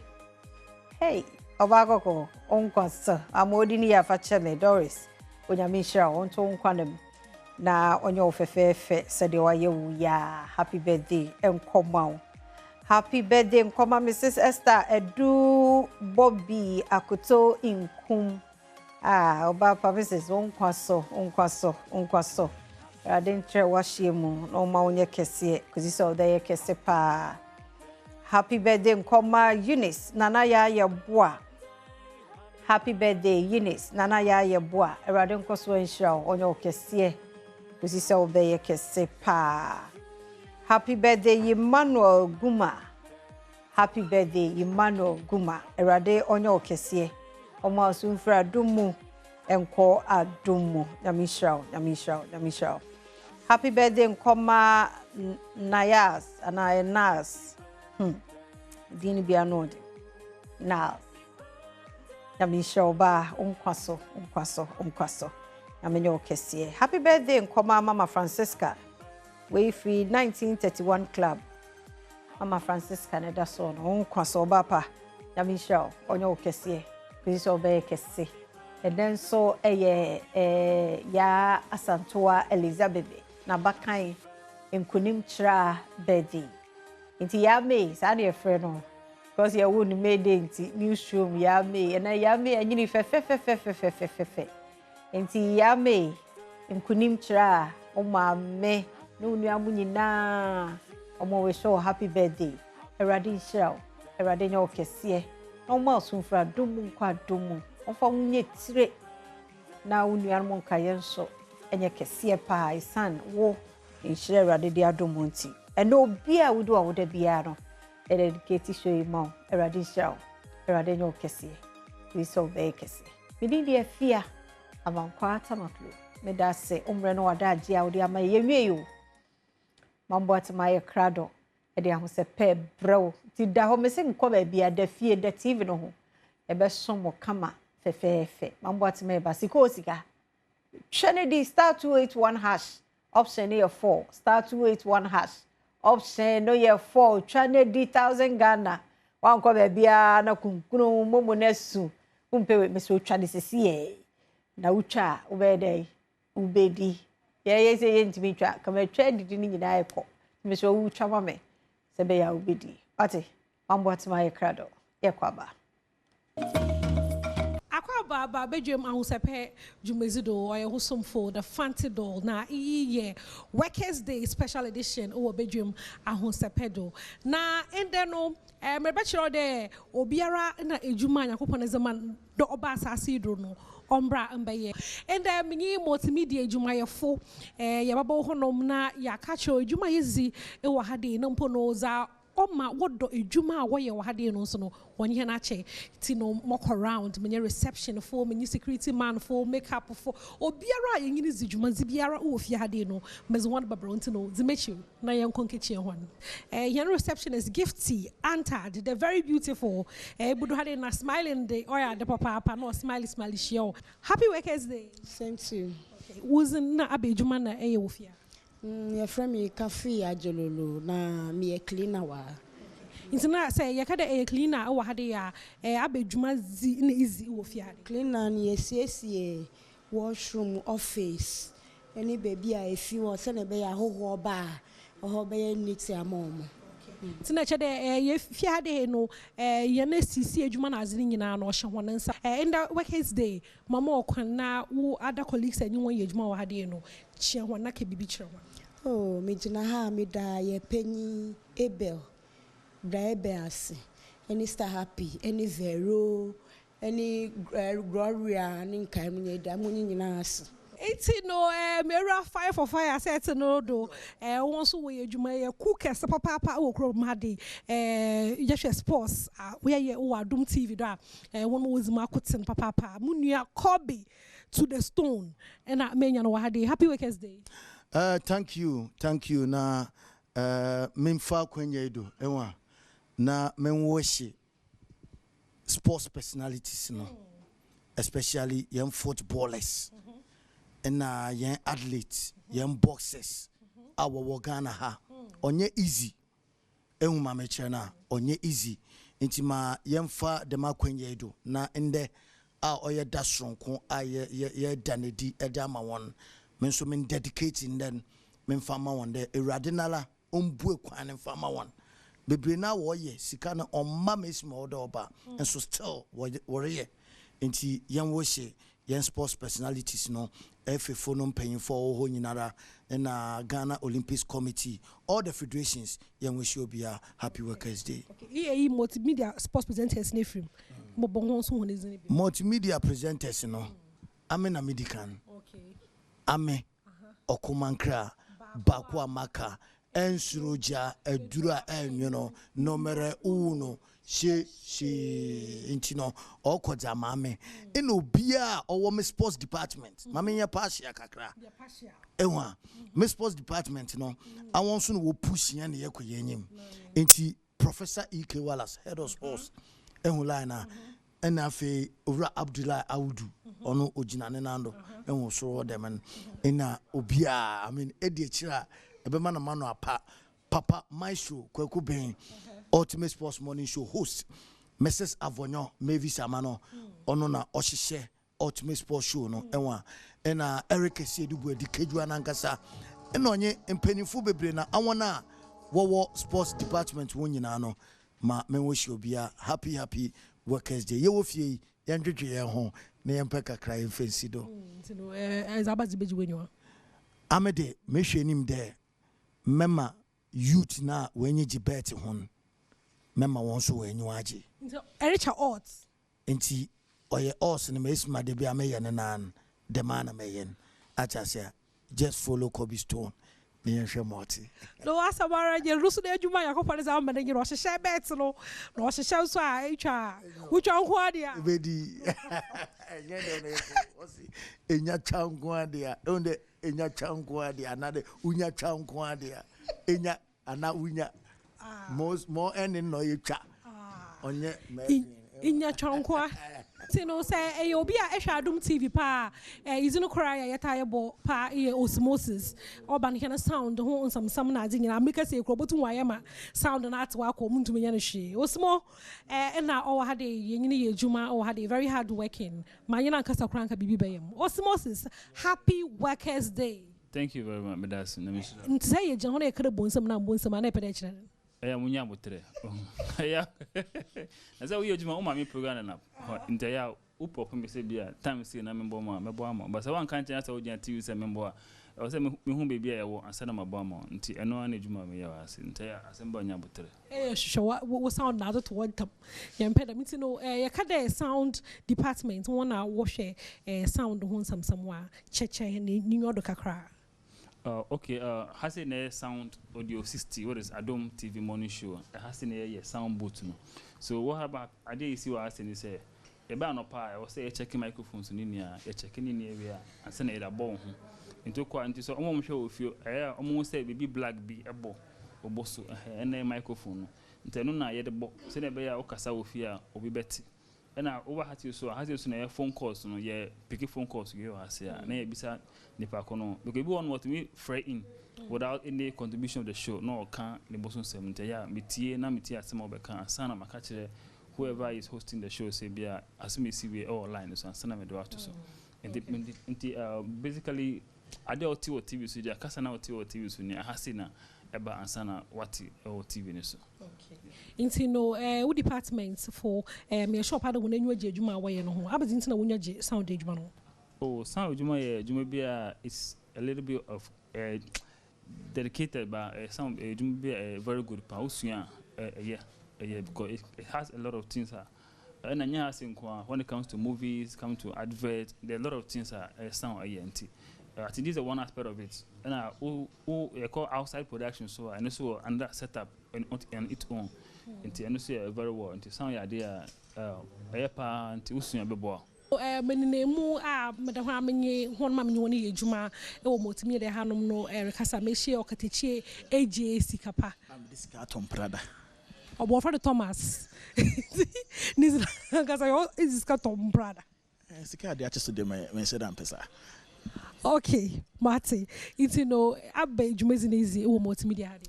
Into na bana multimedia Kofi Brain is me Casieto, and apart from Casieto, no so no 6 o'clock news, evening news me yebi, afternoon news and so more me yebi.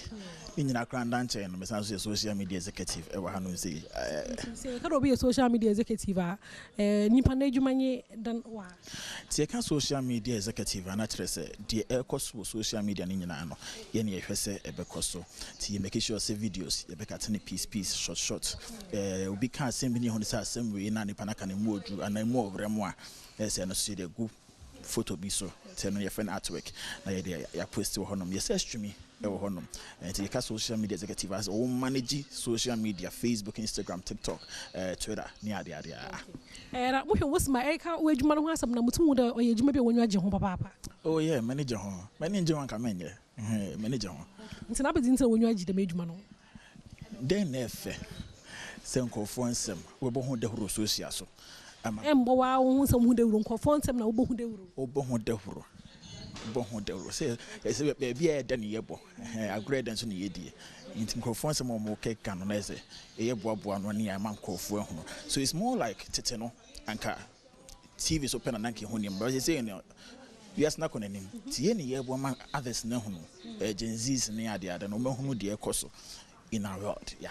Matters. Into no wo departments, colleagues and you want to adwuma na as no bohonism na workers day each year one. And my department, measure self my boss so Clement or say when I'm boss, I salute sir. I'm a boatman. Eh. But make our department. I'm boatman can home. The same when we are or your senior social media executive. Your cow. Oh, Hanum say, your Mavis. Oh, in chain, J. Cole, Iowa, African, Omodoso, because I'm Bobamia, some can be. Then I say, yes, shout out to me. They can hold me idea. Okay, happy Workers' Day to you, a very hard-working colleague. Away, a Juma or Honum Caroline, Ebrana, Menyoso Chuchun Como, I will a son of Wadum Femudo, a trends, Naze, or Wadum Femunsodo. But was not change, you may say, is multimedia. I'm within the Caroline Tete, me social media, and me sanso segments were radio so trends. Into me trend was social media, na the Bremo radio, and nyamu who was social media, your pages ni soon posting video, cuts, you see a cover event to be a radio content Bremo na you call Eddie Bremo. Now, I'm supposed to be a Stone Boy fan pa. Oh, Beam. And you want to talk. Oh,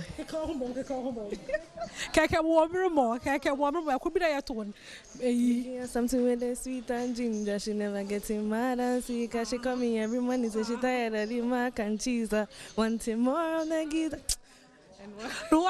Again, happy Workers' Day to you.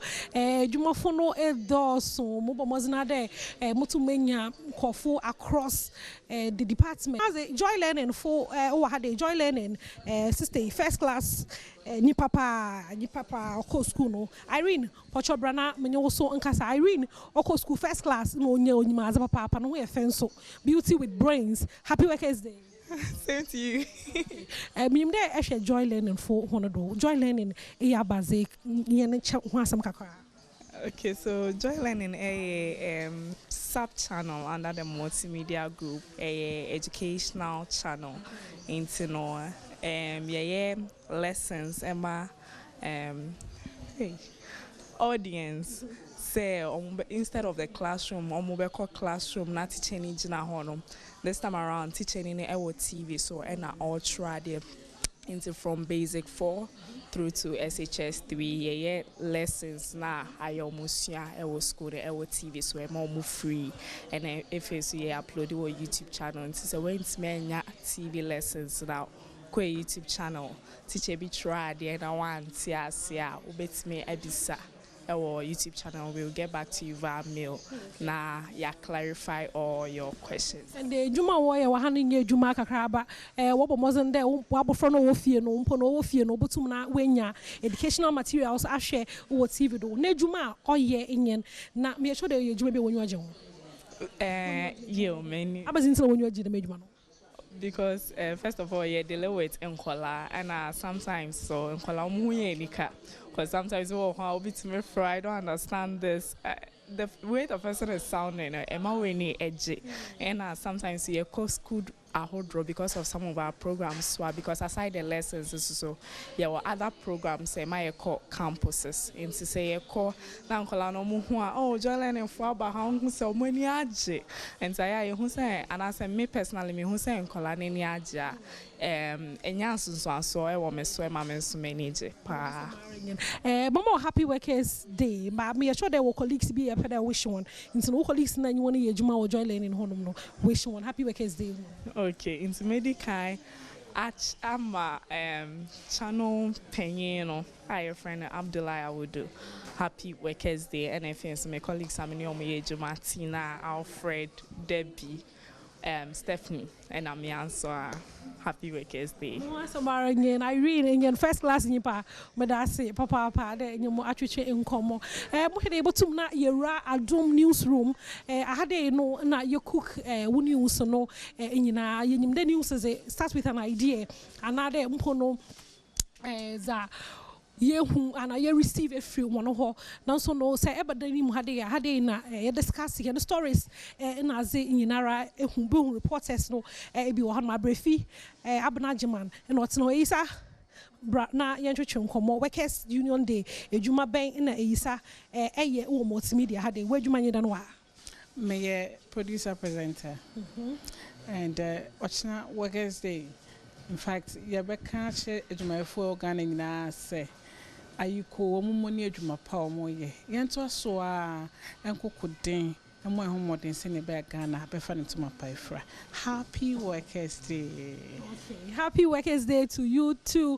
Intendo but me fancy her and our producer ochire ma minje mu mfa mo na mije ma mo ma mekan de adwuma biara ede wonsa bosom de area bia no ye na fa wakoma na wohunam dua wadwe na wosunsum nyinare tayechi na ye na ye ni ye no ye ya eye zama waran kasa wo mi gina hade na mada wa hini mpanyimfo wo adwumam hade no nyinara no asi da wa mahena kwenya me yenso yetum ye ban ye be adwuma ha na yenye kakra yezugu hini botom yezuku fie happy workers day so nkokra onko medwuma ye fu nyinara me de besi ha izi no the fancy door president for the brothers and sisters association sisi araze makra ho ne bedwuma ho sepenye mu producer OPD ojiremu Olizum Akwesina Papa Festus na onye ima na obobo mamaze camera head of productions Wabe Kofi Ampedu. Happy Workers Day to you all, my Fredo.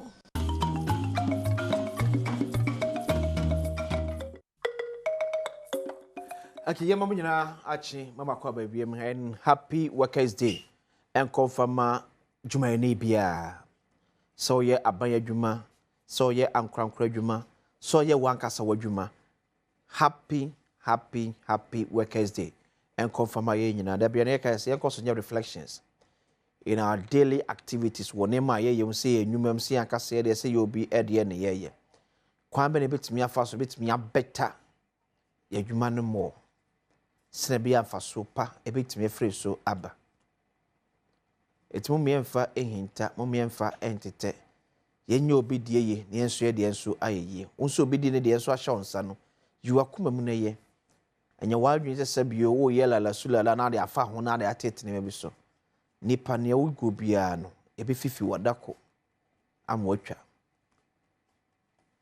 enso ne nkofo nso ye adwuma nso ye hwe se at least ye mo ho nso nkɔkyere won bebre ye se no kraka twia de bia meka se Ghana areba ko ha adwin ye pa ye salary structure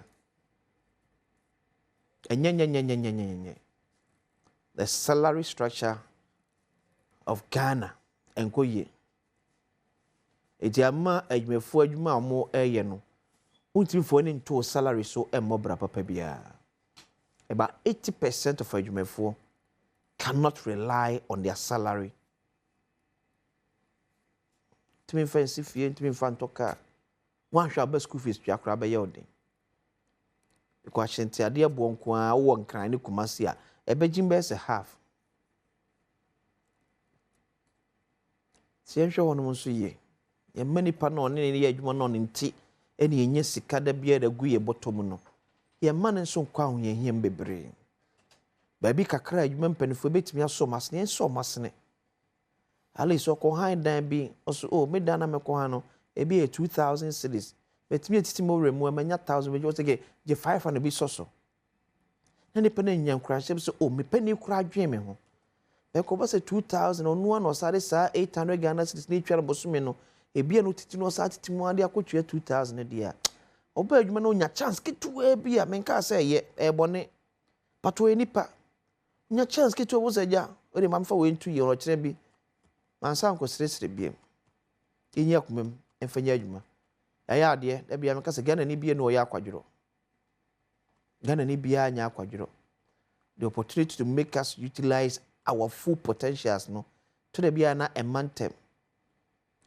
people we nyambere pa opportunity be bia ma Ghana for retirement so check our footballers be brate to mo age so to obobo no 1 2 3 years no pra obo akra no pra because age ni pane na de won emfa time opportunity be the man no for retirement one for self and one share e mabru de mu na madam fu bi no so obo national TV na me say abrante banda 20 times ye brother nyame anye ye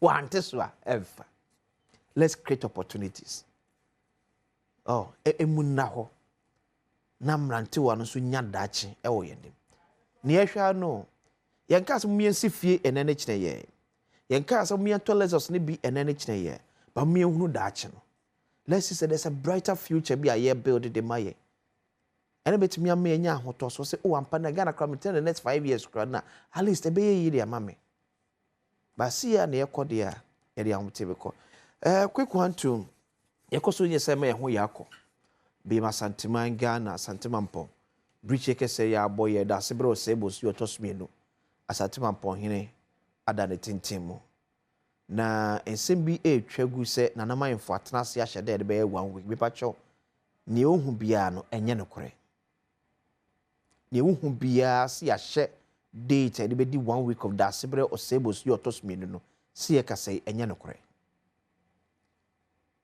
na asante mampohema na jakuma difie yo tosmenu ene mpanifo ne manhia mpanifo gusu ewo nkonyasie mu ye betoto ye na ayo ama na ye kama etimu aya mpre ho nko kansem nko di animu ye nyama na nanamu entu anamo ye sefata once again yako en confirma asante mampohema nana ajakuma difie ya otoso mienu ebisi ahima kafra ne nyina so en kafra hyede ne nyina so en hyede no achi me akasa maame nana mampohene eyire ne ba nana yemamu nyina mo hyede yemamu nyina yako se me kan pan ye bie the book of condolences e de ato wonum ebrebe mo betimi afa asante mampohemfie anso akosan kire se mapapa woreka edefa da sebre osebozo bidi de akwasi ense bra se ne abejafo betena se atwe enkomo pense mu bre enifisa ko pense no nkro be wapa osema adwenu enum Semino Eka said, the former executive director at the Environmental Protection Authority, a former member of parliament for Bantama constituency, an incoming of the New Patriotic Party, lawyer, Kwabena Kukufu. Atas. Kazu bakori. Joseph bro, oko Adom nempa ibunti. Yere Happy Workers' Day. Oh, thank you. Same to you. Na my who done ejimenti o amamana. Mazia tu. Ewa video ba o Ghana. Komo. Na party mboko. Mame ma hwefo ne etiefo achi anope. Asene awde dasebre de no okay esem de manu tumbi. Sante kotokoda nasma. Ohene santemani bra sana na netia ne tikakra tu kwan ti na chi ne kusiye na emse dana ai papa poop ejemu na dana na emse da sebrensu ejemu wabesumo man ne wo university na K University no ye registrar na as a lawyer so qualified lawyer enti wabebi edru ni say na hwe say ojamfie 86 years and rule for 26 years ti one president Kofo mfie na ti omi eti pa ti eba ni say na that celebrate 31st December president Kofo 8th December to by days okay ti we hwe say do obedi ehne so ne se ne oye ne niam na ade fa you did the name fene sene no si bo otumfo tidom no ene na anu kro ko na ono ordinate ja ti abanisa no e arehosem ne mum nyansasua ene arechichire na ye fafim e be den na ye nsoso ye ne e wa chire ye betimi aduru sa abre na onyame to nsafre a ye de anije ne beko afoforo be kansem pa bi afa ye ho ana ye mai Ghana contribution be na ye make ye busuam dwumadi a de share yensa sɛ ya ahennie sɛ ya adwuma sɛ de wo kan ni adede ne be nti ɔhene ma yakɔ ma santema nyina yakɔ Ghana yakɔ ɔbaahema nana difie tie mienu ne ma yakɔ ma dakena transma asi obo basima nim sɛ ɔhene wo hoyi nko ade ɔmo ani nya ɔyada one obusua ne mampɔn manfo maka ne sɛ wie no na ehu behia sɛ mema ye nyina ho yan so happy workers day na wa bakwasem bebre minim sɛ mo de sɛ munim bebre nti mo beka bebre de ya kobae organized labor ne ade communism ne capitalism mun sem a koba afidi ese adwumayɛfo nyina akeka wɔn ho bom na ɔnyere wɔn ho na ɔmo pre ne wɔn fa ahodie pɛsɛ ne mo yie yɔ ne nyuma wura nom na du ba bi na sisie na dɔso duru baabi na woyɛ adwuma koraa ma obi anaa ɔman koraa ne yɛnhyɛ da mu papa biara but yɛ akɔduru baabi bi in fact ɛbɛyɛ the most strongest advocacy group ɛwɔ the whole wiase wonim sɛ wɔn mu na tɔpo police government no communist government of Poland nti one of the leaders workers leaders and ɔbɛyɛ president ne nyinaa akyi no it is also the case say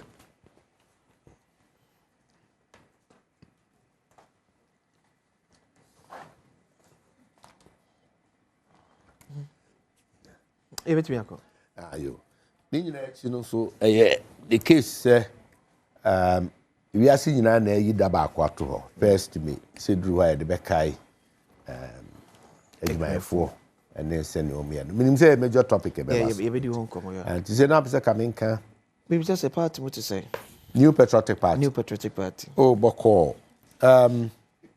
yɛtu anammɔn okay ahwɛ kwampa a yɛbɛfa so a yɛbɛhyehyɛ party no na mpanini de nneɛma agu akwan mu ebi yɛ sɛ flowing from Professor Okoye's report okay adwenkyerɛ ni bi aba sɛ ɛsɛ sɛ constitution anaa mamra na yɛde bu yɛkuo no yɛhwɛ ne nsakyerɛm ɛyɛ adwuma abɛduru mpɛmpɛnsoɔ yi sɛbe obiara nso nim sɛ saa nkrataasɛm no nyaade yɛtena faako dynamic economy brɛ economy nti yɛsesɛm yɛwɔ 9-member committee a eminent lawyer Frank Davis daa no nti me in particular say ɛhɔ na madwene wɔ kɛse paa nipa no bebree wɔ adwenkyerɛ nti ano ma ba sɛ ɔboa yɛ ne yɛmfa legal languages no ɛnyɛ ne ade nti attention hɔ deɛ ɛtɔ so bio ɛyɛ thank you to yɛ flag bearer wodi yɛnim ma yɛkɔ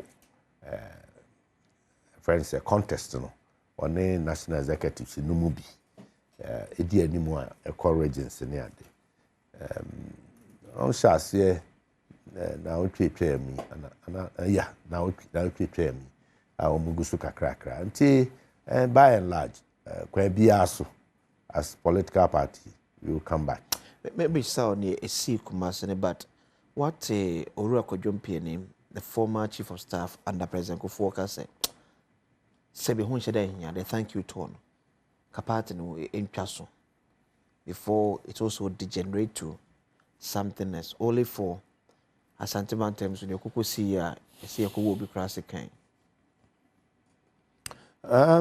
Okay, my main first Asante term na me ni ho per se. Okay. But me pesi aso. Me former place and I'm MP. Me here chairman so ho bantama. Metie komodie no bia ne ade. E student na so bia won sekai. As say when the war is sekai no eno no me sure say police inside. Yeah. Eye bonofosem eye crime. Hu hia say ye be so na ye be ne ketasis. Whoever the yes sad na say ye hwehwe no na ye de announce ye be ma pa onfa no ma police. Bisansa na obedi say adwuma no wasi obo. Yeah. Na onye nwie na akope baabi akote. Say nam dear so na buy no de me kase mitimi ama accounta na nya no kre but the bottom line is say e bone ye na obi aye party for okuhia na yekodi adwuma na onia bi so ofrehin say abone pa ono ana de na adwene ana ntimi ho asekura kakra bi na ba enye sika ntwe ene sika wo eno nti saa onia na ehwe no na yentwe na so abofra no so a we pra no so minim se a doctor for Adaroma omu eguso a yehwe no na ne ho beto no ma memra uncle Kojo mpi anim na adwenkyerɛ no indeed nyo no nko ma tise honorable Ajaku ono so my brother Penny ono so edna no atubun bisa ono kra de ochro krata about bonte yes differing views anasa adwenkyerɛ foforo no ne ade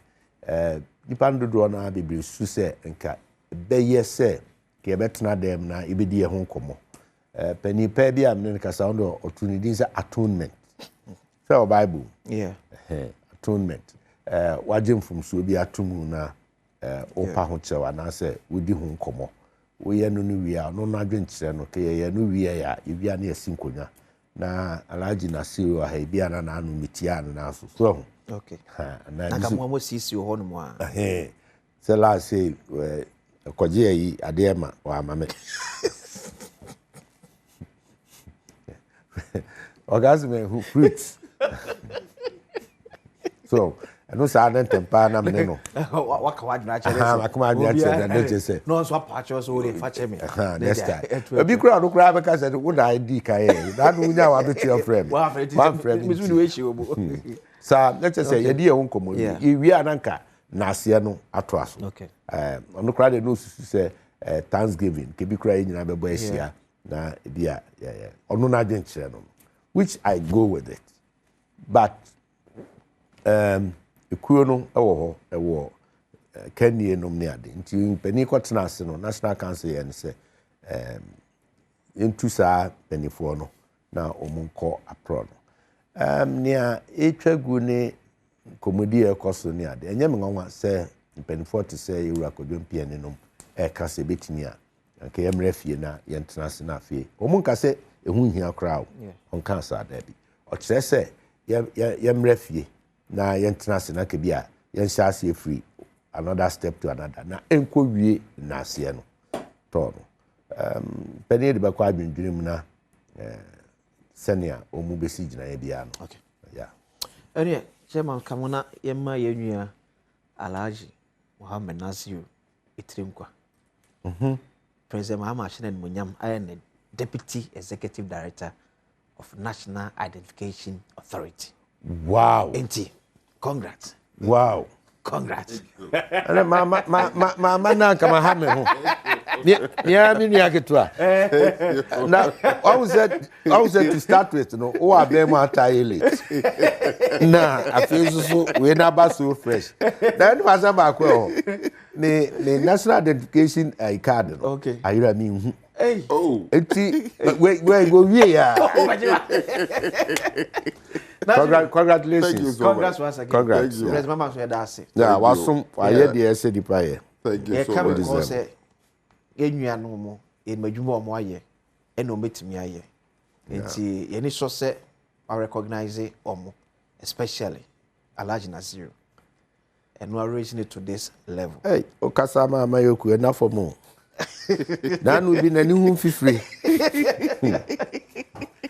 Alright. Yes. Is what take you office now? Oh yes. I started Juma Kakanga. No office to say. Oh, Naminadum. Say entirely new area. Yeah. And they also Oko Kusian dear. As I saw a day wa adventure. Eboa opinion wo ho. Yeah. Yes, Yaradoko. Yeah. Na mo kama adwen bomwa. Mo so transformation. Abeboa is Excellency John Man Mahama amambu no kan kono. Mo so mo de aboa ama bibia yi. Na am say she bi wo ho a say the National Identification Authority dey ato form. Menya akwanya yi de. O say me ne Ghana for ka ho asem. Ne di kan eye nhyehyɛ ya ye movie all the registrations core premium centers the regional any district offices one cry in the headquarters you know I'm say nyamia adoma for Monday echo na ye movie registrations ni nyina akọ nti Ghana for enshens everyone so I'm say nhyehyɛ aworo bebree wo ho a yadi ato for my beboa ama easiness any senior yejuma no STN because any pay juma and senior juma no STN ya to me aboy homebody na obia no ho ato no na nkwa say oba say Ghana card a obre obetwa license ni ne ekeka ho ni nyina aka ho na ye san hyehyɛ no ama obibia because buta kese e wo ho no and say first of all Ghana card no bedum pempen so a akwala ye wo no ne ya wanya ne Ghana card nti line tentin bia ni hobium wo say wo afa na wo beje wo Ghana card ndi you do some pempenso no anante say we are achieving the objective for which the Ghana card has been put and Ghana card no so betimi aye nyoma bebre a ebeboa ma Ghana fo ho ahare wo ewo mu dwadie mu wo mu sikasem mu ene ne ekeka ho nti that is what we are working towards no gidi wa rehemu say with the support His Excellency John Mahama and the Minister of Interior ede maye no yebetimi edu sampempe so no amagana po nyina ato. Okay, we dey ya fache ba meka wa medical ne ya kwaku aka the years. There's this issue about say ukuta Ghana card. And one am the ko update me bank records. But I said do banks be aye biometrics. There's a fancy good machine so for the next 4 for Tom's 2 it seems so. Do have the Ghana card na ba be ye. Minim how before so bit me correct sir aden. One of the issue ne instant verification of the Ghana card. Okay. And also machines ne inshare how wo ho. Okay. Yetumina na anka yini nyina every ho. Because the Ghana card as it stands now no. Ebia will be beje or a police ni oni akade bia obetumi a verify who say yes okay. Ghana card we authentic. Yeah. And authentic. So on America no. So that is what they do as a backup. Our banks and on any but with time, Nina can say now at least it can be verified at every point. And he has a authentic Ghana card. Yes, I so at another data everyone say because the data is centralized. And may GD say when the registration centers na ba obi biara first indicator no is as say you release our processes no obi won say amanfo enkobo chenku embodom pem e wo fa ko say wo mo pe Ghana card because there have been several opportunities available ebema Ghana for ho ahira. Okay. Te se mo amkoje mo card mo koje na ye mpena menyam Ghana card maybe I think one of these days we need to give enough time. Now so much be a Ghana for shadante ase the enti here Ghana card no. I think so oyi say near man and say pressure about say yeah sim registration can say that will be one of the so identifying and man for kobo page of office. We are no there Ghana ne face a Ghana card and but so no the time is coming up uni Ghana card it is when you Ghana ne kura.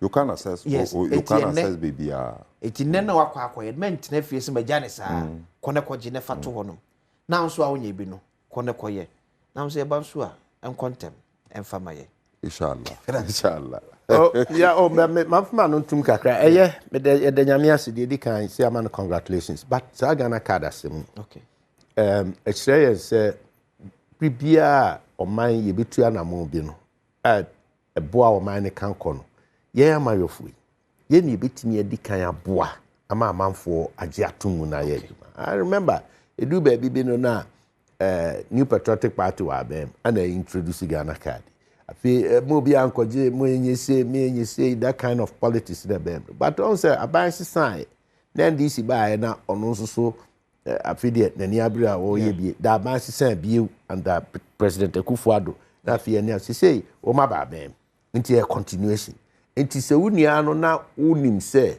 aban bi ana party bi pension ne de ba na emwa na se bibia na de ye nyina party ni nyina ko round abesi nyaza ani ye nyina ye kase no ne de be e dru ba bia se Ghana card no ane no kwa ne de be ye voter register so e be ye sem bebri wo me ezi awe pani pa anoti he no o kase mre bi beba no Ghana card no ane de be ye ne nyina anamboa to bia wo koje wo de no koje obi aye be 3-5 years ago office hu ni mfaso bia I think betimi kura boa this age cheating exactly exactly ukonwumanyuma mu a obi anya ayi akakakra me anya 60 years na fina o be play 55 years ni ti u be kono na chese ne passport age no ko ayi a friend say ne voter ID card age go the school certificate age go time the man appointment letter age no ko now Ghana card will resolve all these things but you see because of fraud any cheat the system okay who ya die bia a big solve our problem now. You get the resistance. Sure. I won't say you can't say the quack merge with the SIM card. Yeah. And yeah, resistance be still I am perfect in it. Now so now only BBO say UK is taking cue from Ghana. Yeah. Remember what? Oh and yeah. The systems and procedures they are to honor. Yeah. Quite unique. Yeah. Because young for no crack UK to learn from their system. When they highlighted yeah war Ghana, they say but you people are ahead of us. I heard it, yeah. You people are ahead of us. Yes. Until a bad governance level, yeah, bad as for mine. Name ya na kweye say ya man of our prepare near the intino. You blue cry there be a white. No. It says we are part of the education. Sebaya electorate and I say nipa na ye wo mem ne betia say your common grounds.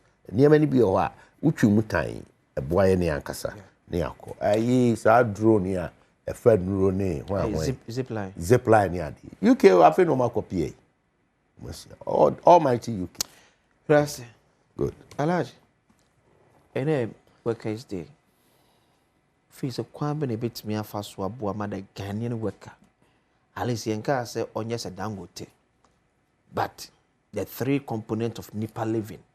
Ni obedie no di ntibetro no obenya ahyade. Alice obetimi afford.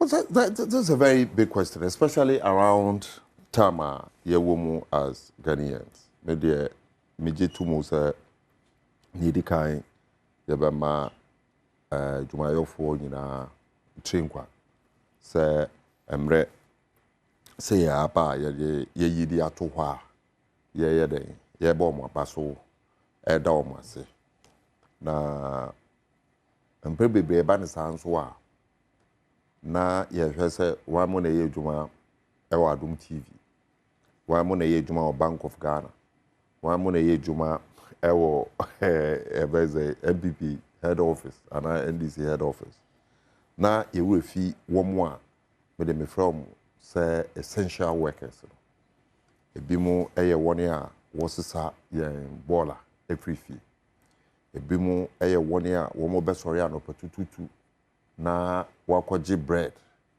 aswa ade aba waboa no se ne be a obenya bread sa no pa no edi yeah ebi mo eye market woman a chese osimu na ote atakureta ichi na okosisa nyoma ewo boodi okosisa nyoma ewo enchi osisa nyoma awo bebre na anopa tutututu no ebia ade besa no ade bechelo no te kaso ewo echire nsuo na ebeto a etogudu so na womo ede nduane aba agbobroshi market na yakoho akoto ama eduane abesi eni na ye wure fi processes a sa tomato no ede bedu nkra say fufu ne bedu banche no processes a ede bedu nkra ha no na ye wure fi ene wo mo drivers ne ne ekeka ho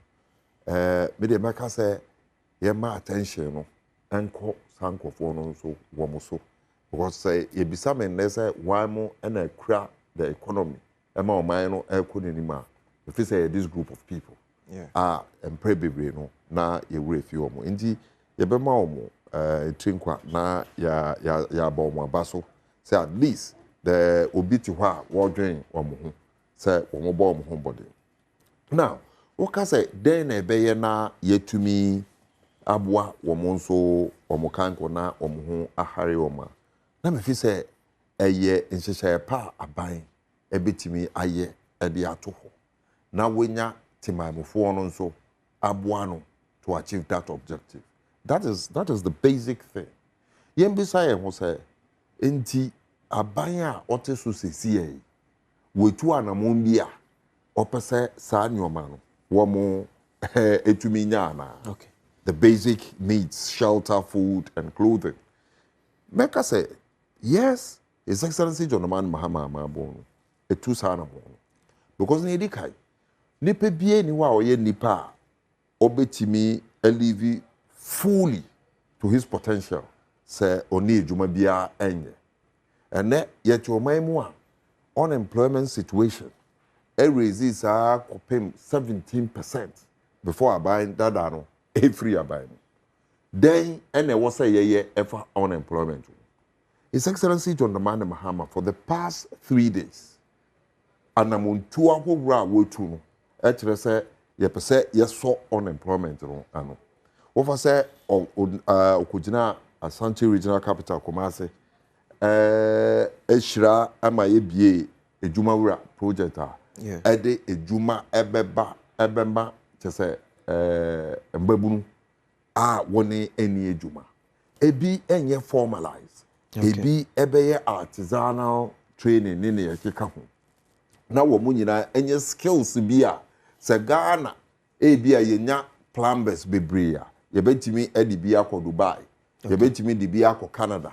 under the nhyehyɛeɛ a ɛnɛ the Youth Employment Agency under the leadership of Yenua Basintale nso ɛyɛ sɛ yɛde nkurɔfoɔ a kyɛ sɛ ebi a yɛnya dodoɔ no wɔ ha yɛde wɔn nso bɛkɔ biribi ama wɔn de foreign currency abɛka yɛ economy no ho so you can see clearly these are steps aban we aid to in order to achieve the objective for which yɛde aban no ɛba power wɔhwɛ sɛ just 3 days ago na me wɔ hɔ anaasɛ ndura na me wɔ hɔ ɛwɔ Legon the Legon Medical Center John Dramani Mahama tu anamon ɛno nso saa Ghana Health Trust Fund anaasɛ yɛfrɛ no Mahama Care ɛno nso wɔde ato because you cannot get an economy running wabra nkurɔfoɔ no ɛnte apɔ enti wobɛyɛ nhyehyɛeɛ bi nso a ɛbɛboa wɔn apɔmuden sɛnea ɛbɛyɛ a de biara no yɛwɔ saa workforce no a wɔn bɛpushi economy no n'anim so clearly you can see bibia His Excellency John Dramani Mahama ɛde to akwan mu ɛyɛ bibia ɛboa to ɛtimaamfoɔ no na ɛnyɛ me nwanwa so sɛ research science and data at least meka Musa Dankwa deɛ no a ɛkyerɛ sɛ over 60% of the good people of Ghana ɛwɔ sɛ aban no ɛkɔ in the right direction a ɛbɛboa Ghana kanko ɛbɛboa ma achieve the objective a wɔbisa sɛ ne obedi ne obɛhyɛ ɛne bibi obɛda no ɛbɛyɛ a bit comfortable ama no na beyond that nso ɛm sɛ aban nankasa ɛtu anamon ɛkyerɛ Ghana for sɛ in order to achieve that no nso ɛwɔ sɛ yɛ dɛn yɛ brɛ kakra ɛwɔ sɛ yɛ team fifiri ɛwɔ sɛ yɛ tighten yɛn belt John Dramani Mahama at the Ghana Health Trust Fund ayɛ Mahama Care no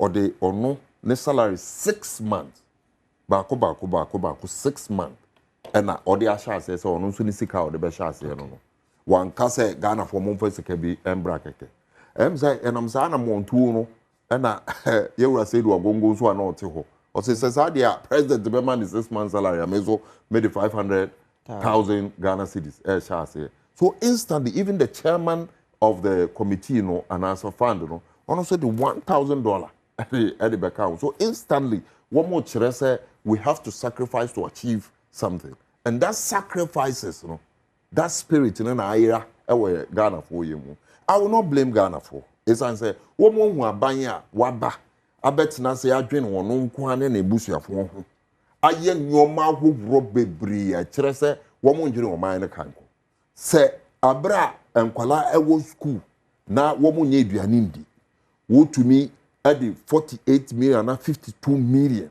ɛkɔto amena ɛka kyerɛ sɛ wobɛsi cathedral obi anim sɛ adeɛ wei a woyɛ ɛyɛ anomonto a ɛmboa Ghanafoɔ na wotoa so yɛ na ade afei de wakɔbɔ Ghanafoɔ ɛka by all means Ghanafoɔ bɛ lose confidence in the elite and also the ruling class nti anomonto a John Dramani Mahama A2 there ɛyɛ so different so opposite nia abandada no ɛbɛyɛ yɛ no ɛka ho ɛma rehemu ma Ghanafoɔ na yɛbɛ so obeyi saa question ano sɛ President Mahama ɛma salary increment of 10% as part of IMF conditions. President Mahama afwasama yato electricity bill by 14%, for 14.75%. yato nsuo boom by 4%. Yeah, shares here in this very month, May. How does a Ghanaian worker balance this equation? Yet to my salary remove 10%. Yet to me Kenya boom 14.75%. Me water bill 4% minimum. How can I cope?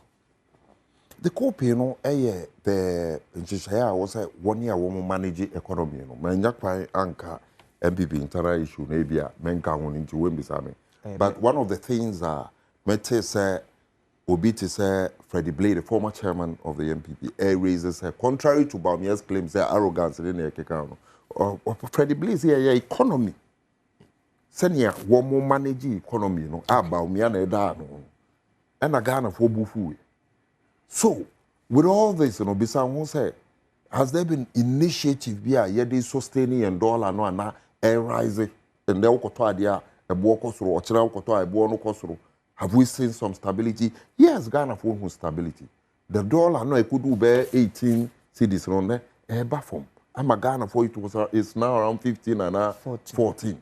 So, Ghana for steps, pragmatic steps are buying way under the economic management team, you know, take to sustain the economy and stabilize the inflation and hiking prices of goods and services. Affecting Ghana for so yetimi aye no Ghana for some respite from the problem.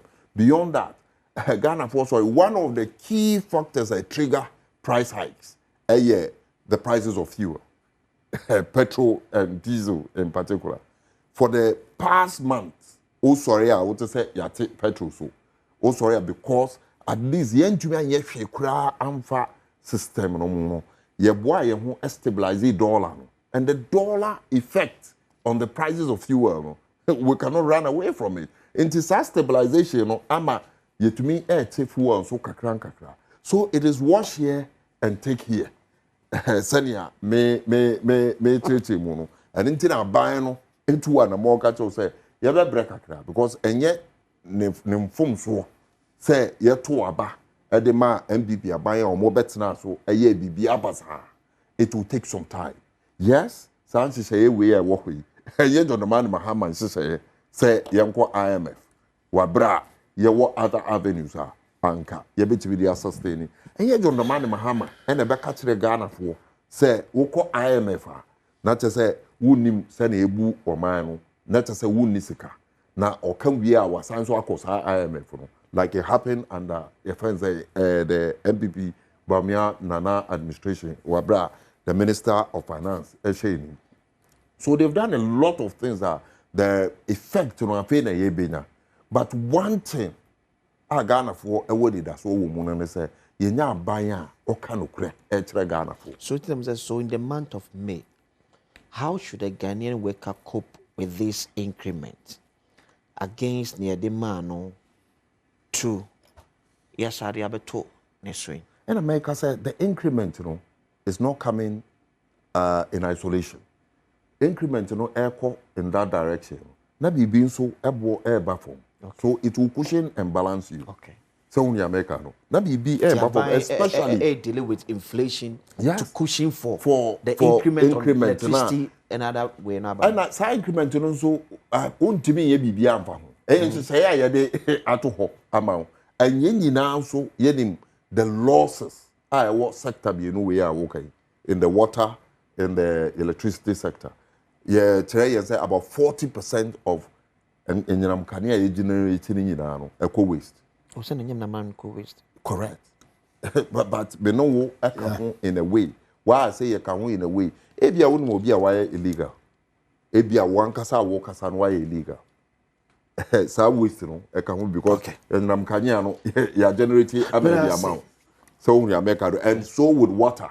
Okay. Say yenamwa utimi hu pai and the time it takes to it will take some time. Okay. But ye wujide ware she musa she say ye dey atokwan na ye beboa ebia na utua sa expenses we ni nyina no ebia wo liver problem wo kidney problem and also per dialysis or per se utua sika weekly bia to get all this things na John man mama so say okay me the mahama care aba into dialysis no anka ebia obehia sika akoye no ene aban meboa into kakra obenya no let's sustain the continuous supply of electricity and water until we get to Mpempen so bia ye betimi aka say no aban agina ne nan so ama oyi baby no every Ghana for that's a large Nazir.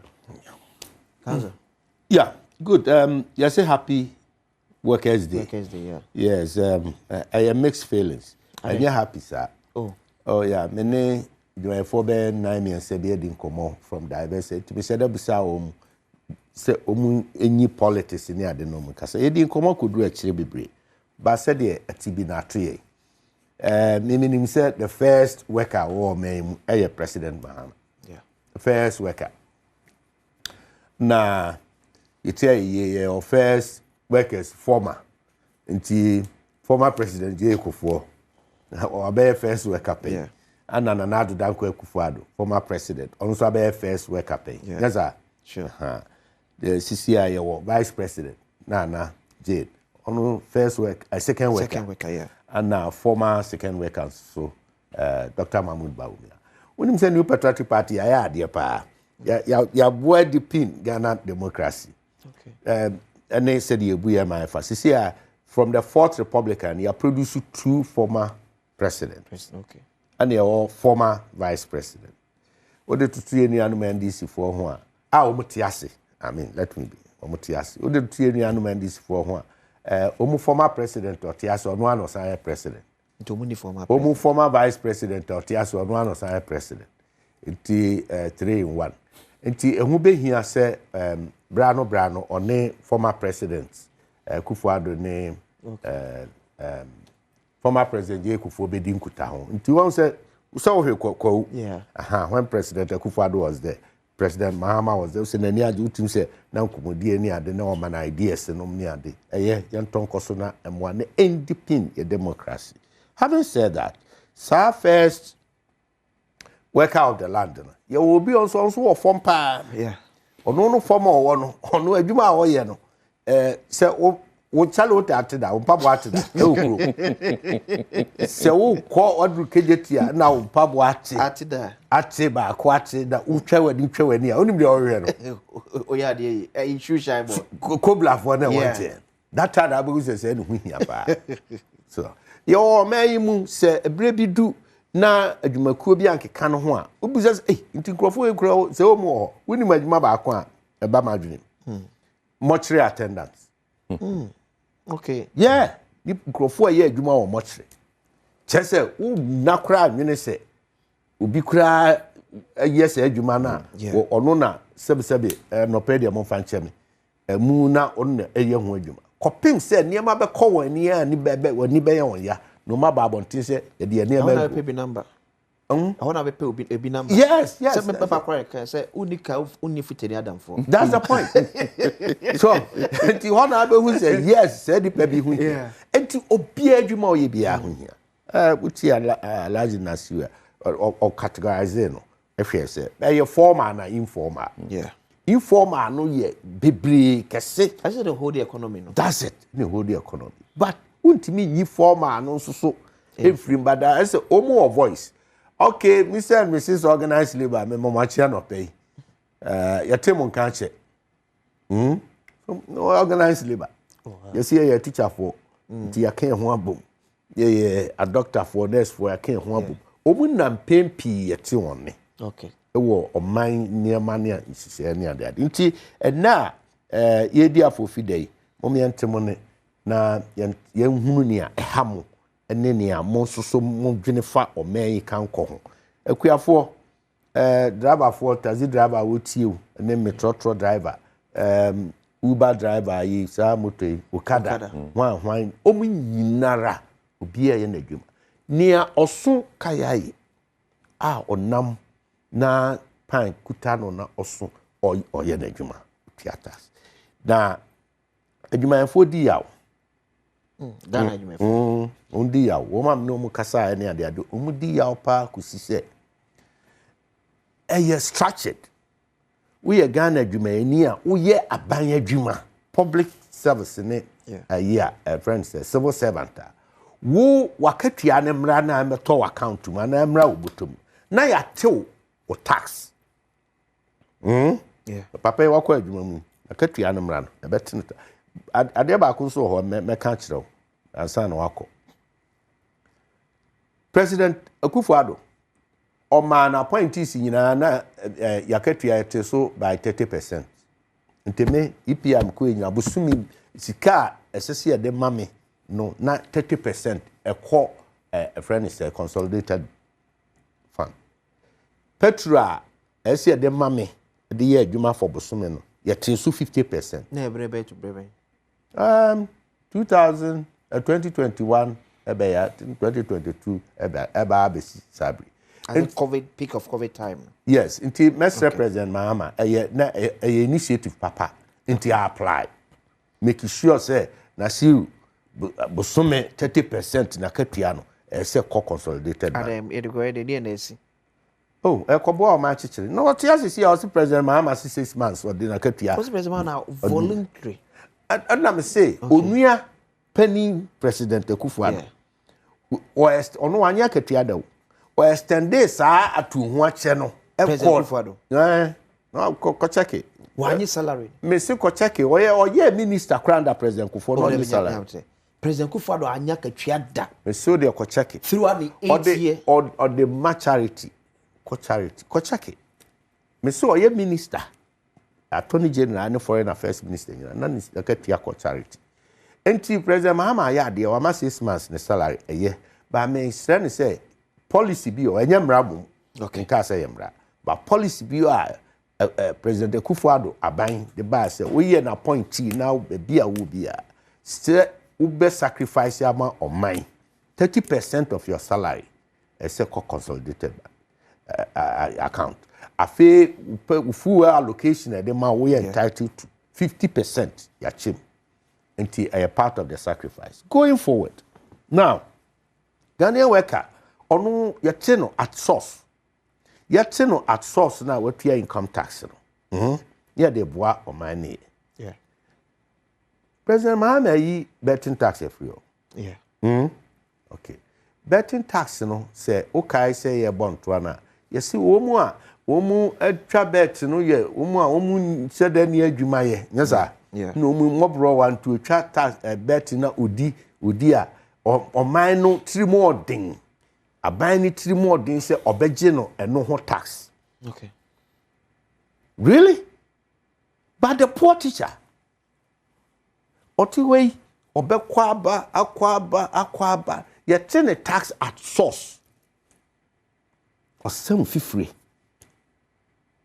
enti me na semini adwuma ye na emu mafa betting na de ato me ho so na me twa bet na medi na nya bet na di enti me no nsese me contribute to oman no chichire ho enti ye twam ade ama saa ono enti what it means ni say onko so ntena ho anu ntwa bet ya akopim so bebo akokora na ode anabre wa na ode bekowu because that's the easiest way ode ntwa tax da bi ntwa tax okopepre no ko di teacher na okopepre no ko ye ba madwuma mu ni we nu ma you betting a tax at source. And how fair are we to our hard-working workers? Maame no te ban to medwom ton tomatoes. O te ho sabre ya akusi awia ebe hye no aboblosi ehefa. Ono de tax no enko ba ye gina no so ye ticket ni ma no ho. Kaya yoni the wasise ne niam o tables ono tax ne ticket ne ma no sem fa so se na obenya na de ya kra ne se waba no kra yenya nto na de kra wo hye no wa ya gine ticket or contribute to enti aye see aye de papa bi ama ye twa bet woni dem na odi 2000 no ono de me wa bi a aye kokompe bantima adum eni no the whole day we nya faso dabi whether nya faso kakra onya no yate ne tax yate ba no share dem di 2000 cedis no osime yate ne tax ban so wonfa now do you think the Ghanaian worker is happy ebi akom no maye ana bia brepam no mo bekasa emfa no nto nche now obusa question ma me breaking it down the ye kan nyina wo se baby a nipa no beda yeah odinti beto you obedie no obedi no I mean expanding in kwani matter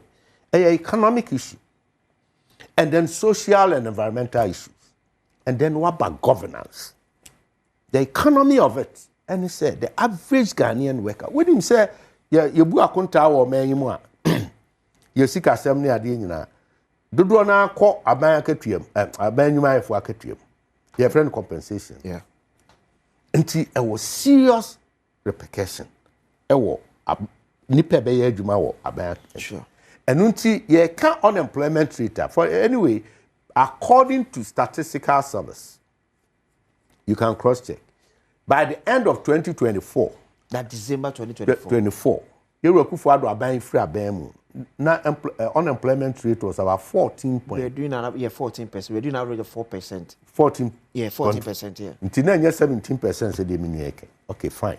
So 4 months down the lane, Musan cross check it. So my it has increased because ye ni pani bebre edi. How my betnefi. The average Ghana ni worker na ye celebrating in no.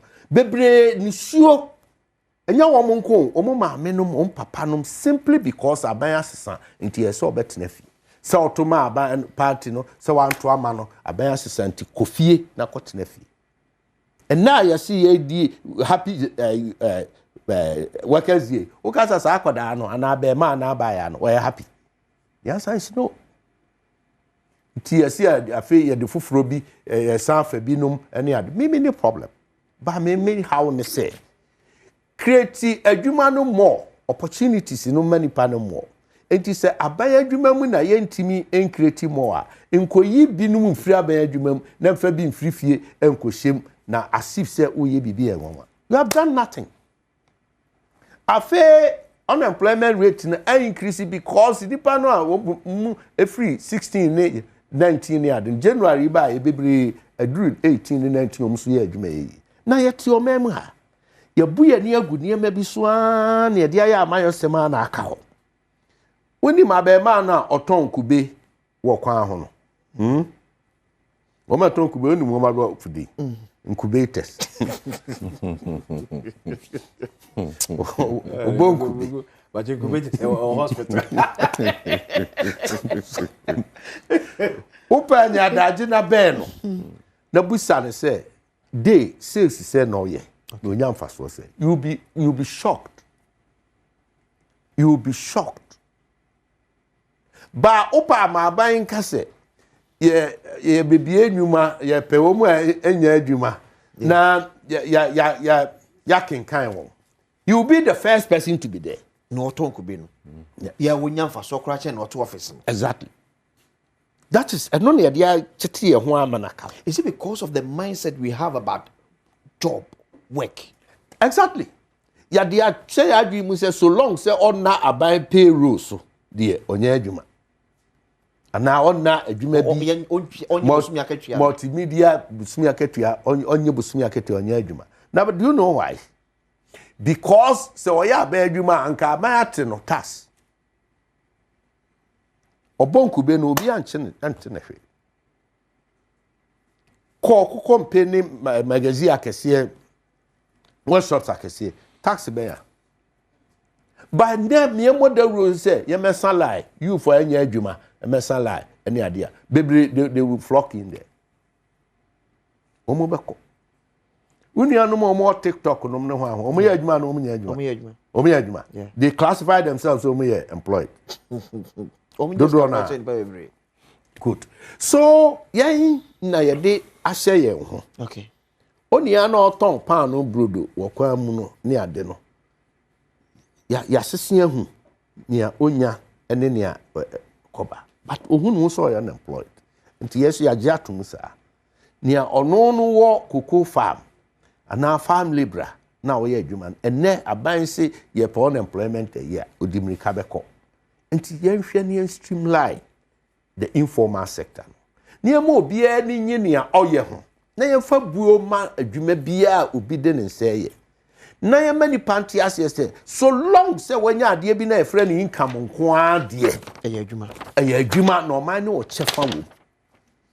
It is so kucha betting. So it is a year aben always why I dear boy and some man will try betting tax. It will come back to hunters. Very soon, the Ghanaian worker a bit boost all these things. Economy. Now, prices of goods and services.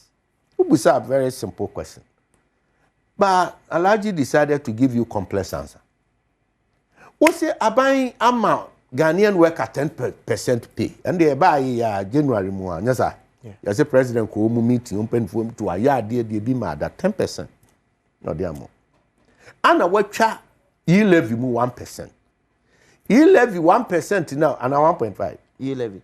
I levy 1.5 yeah. 1.5%. Watcha a cut across into the average Ghanaian no affecting no.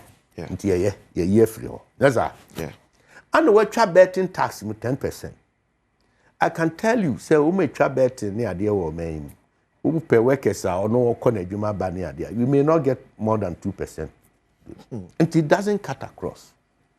A chum, a year front, a fivaka crabby. Now, electricity. Now, I like you now betting at them. We are so clever. Abani is so clever. Connection man abani. So clever to the point, say. And ne a your first mate. And you ever celebrate the average Ghanaian, the Ghanaian worker. You be cancer markets here, Abonabaso, Adanasi, and be away. At the 2nd, 3rd May, near to electricity, 14.7%. Near to insumu, 4.something%. It will can me a nubo. You are getting close to 18 to 19%. And to the Obusa, no. A large amount complex answer no. And the simple answer say average Ghanaian worker no. Osungu ni yem. Na me nyame nwanwa say by close of year. Na Ghanaian workers are born red band. Okay, so Fatshep na Emfa way and to a 2023 survey by TGM Research revealed that 41.7% of Ghanaians participated in sports betting in the past year. That was 2022. 20 to 30% of addicted gamblers in Ghana are women. Okay. So 41% of our population as of 2022 NHL sports betting. Okay. So that will give you, we are doing about 33 million population. Hey. So that is 13.5 million. And just free of charge. Into sports betting. Or into sports betting as of 2022. And income no untaxable. As of Ende. As of Ende. By that time there. That time there, yes, of course. Because I saw more contribute. No more tears. Wow. Yes. Into a bench where year free. No problem. No, before about 2 hours. Serious, well. 13 million of our population are into sports betting. Yeah. And 20 to 30% are women. Yeah. And you think they should go scot-free? Hey. But you see... And then the economics of it. Oh, now, the purchasing power of the average Ghanaian worker. The value of the currency. The very value. And next cement you're trying to say. Just about 4 months ago, a man way free home. Now you talk cement 80 cedis per bag. Well, cement and I'm person about brand. Brand, but also a grade you 42.5 R and 32 R. The Cassiano woman. Papa no Cassiano. 42. And as near 80 Ghana. December, January, December. Auto no would to me. Oh no. What did the body? No, 40 in a bit 100. 100. Then 42.5 hours. Now you're saying, and then make you become 100. A bit 100. Yeah. Into unim there. Oh, now around 110. Depending Would your mammy grant too 110? Yeah. So 32, yeah, 80 cities, okay. 80 cities, 32. 32, yeah. Now you say 32 near say. 145 cities. Hey! Now cross check is 32 no. Me say cross check it. 145. And it is going to increase and increase and increase. Hey. Do you know why? Why are they no? Do one semester one side. You good. Now cocoa farmer under Akufuado aban near man 3,100 cedis. Okay. Now ultimito calculate mame no to cement 80 cedis the enemy. Or to say with me at 37 bags. 37 bags. Must say aban it more than second when you 7,000 as 6,000. 6,000 almost double. Intinanko or the atomic. So better almost base 74. 74. Yeah. Okay. And then mo ba ba mu no wie ya okoto na ba ojai no bibia anya me asa ja ba mo amakurom mredane obo atodwe wo ye na bi me koto aba me koto atia MPP na me ye no bokoko no ye ka bia ja ba mso obeto atia ya ampani ampo koto tia because abani se obema ni 6,000. Okay. Mba ba mu wie na mo ye budget ya mo se da bi na mo kra mo candidate agro. Okay. No me there. On there. So munka so munka dia. No okay, no munka. Because I think the last time the cocoa board CEO no started in tour cocoa grade areas no. I think I said back one kind say Omenchome announced the new price and it's assuring the cocoa farmers say the new price na Ghana be announced no will be far more better than the Cote d'Ivoire area. Oh, nti o man ka say na o mu ka so mu be increase no na o mu nim dynamics no. It will call Dr. Randy, Cocoa farmers. Yes. Now, Niti is our mayor. I'm a that, yeah, what you're better than Wakuyaba. Obey Zaz put your decor, Cocoa farmers. And I bet you I said a volunteer boost, a man, working here at the Kotokura said the same. Near the Nirat now from the 70 so near the common. Okay. Cocoa forms are near the tea. Yeah, I'm proper. What you say? Yeah. Enti aban a disappoint. Wow. Cocoa equafo. Yes. Anna, what other Ghanaian worker? What about 10% increment? 10% increment. While cogen electricity 14 point something %. No, agin it cuts across. Enti cement ya nanka abaya na be ma wo ye start ye adwuma na waje asase no pese oto cement na otimi sie and there is eroded. Otimi the purchasing power is near. It's gone.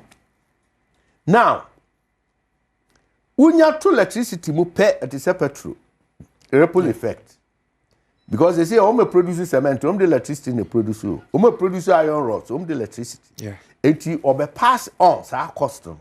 Asande akoka cement ne iron rods ne hwan ni auton petrol no ono no o de be pass on now o ka say petrol bo aba for go and check world market price reduce ntinya ban na ebibi oh no ya dey o crowd why dey at least say what me hold on dollar ne kakra mama nchira dollar ne de no dollar ne de na me na air cost region I told everybody na man tie me say artificial yes at the point in time a beba for then 15-16 yes because it was an agenda for regime change and it is speculative buying of dollars oniane todia kogu dem a onfa ni dwuma bia and if you have about 20 to 30 businessmen omukutesika now they decide say every day better dollar no dey akogu dem you suffer that fate as a government for a professor be or economics na busan say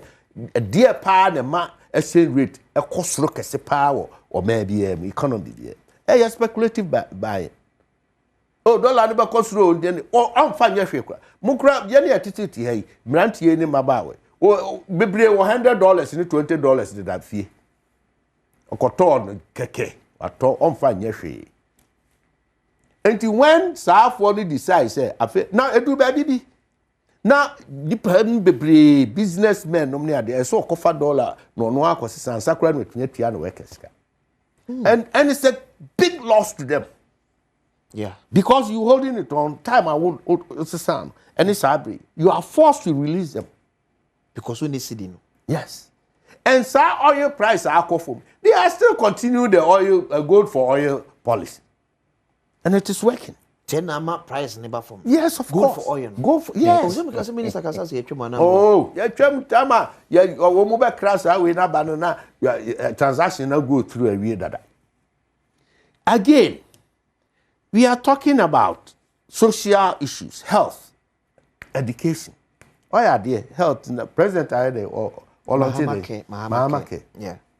Timisobe contribute. The average my contribute to is almost about 3 billion Ghana cedis because NCDs, the non-communicable diseases, Osheba could be on average is cost you around 53,000 cedis. Oh, Kasabi me baho. COVID tax, my year free. COVID tax. We need the entire COVID tax na relevant. To. President Akufo-Addo say, I say yetimi ye vaccine ne niam awo ye ne aye memu ha. Okay. Enti yes, we own sa center no. Yeah. Or the professor from Poboatina started at 12. Nti ye jije sa to na ye very fence no. Near the IS, near man, President Mama, you can say COVID tax no untimi nyim free ho. Enti permits be a percentage of it to cry and the Bakako Rasa fund ya okay mo. Ni problem. Na yam pagana for Chelsea.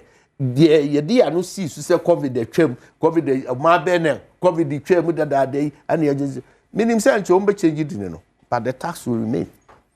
Am sending from COVID tax? Yes, because a bear ferry am so mo be maintain forever. Now, Sir Mahama care or whatever. Where can I and then you're celebrating now or what be quiet? Dear or no or yeah, Juma, a bear Juma now we teach a new kukufu. Ana Menedane, Ana Azim.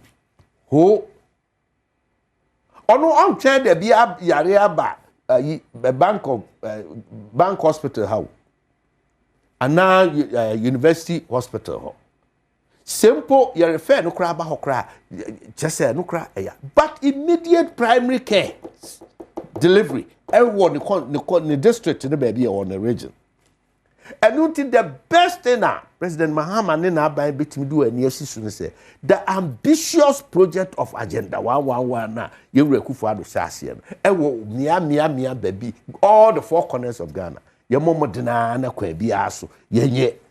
Yeah, where can now or what's our district on?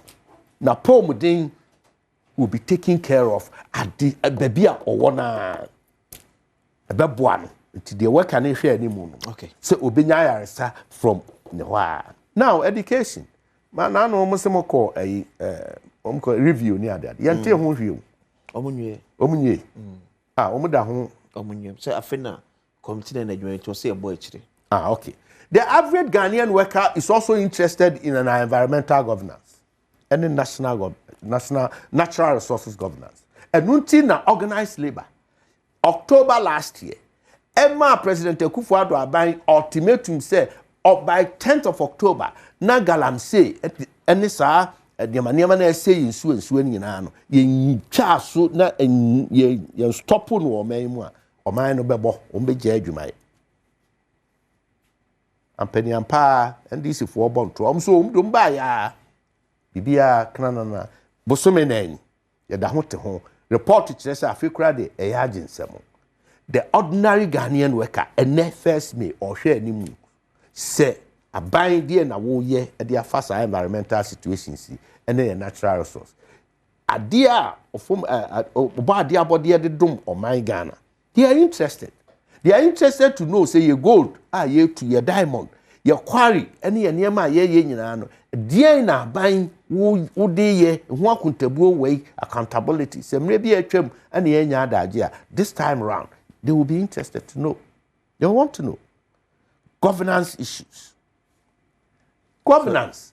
Go for governance. I mean, now some governance issues. Over governance, first in here, every citizen, including the average Ghanaian, security.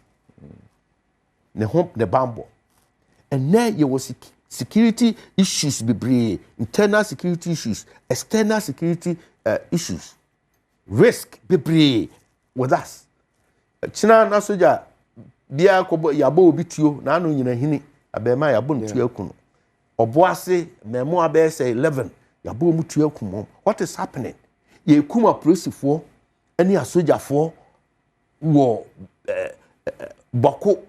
What is happening? Enti a teacher for a nurse for any Ghanaian worker ye celebrating ne Uka access or Boku and Clever, or you happy ana. And to Uka happy workers there. O person no so one you be. Okay. Wabra nemkwa so risk. I mean risk is so high. Ah, one kwaya adwuma e de aboa o man.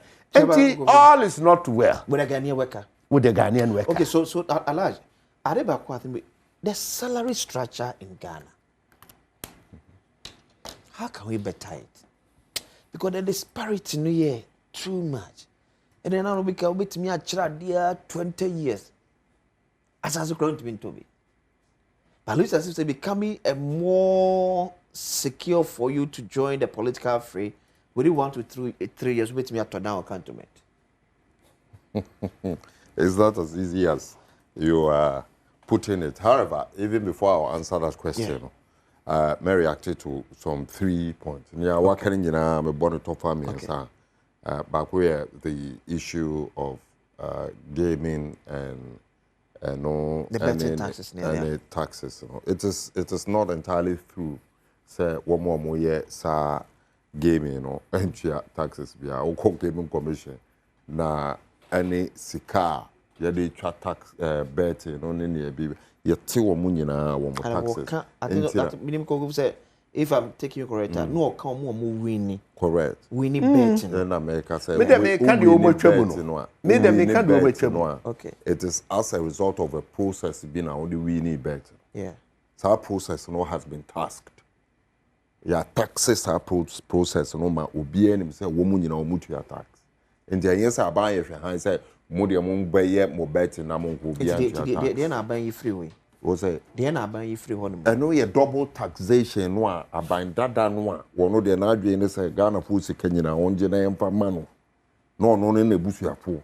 Entina say ND sika na basa. The process ni say the mother company na betting company no. Correct. Etria tax. Otria tax no on behalf of the better. And yet on behalf of the better as such, Otria tax taking into consideration eduma no awoye.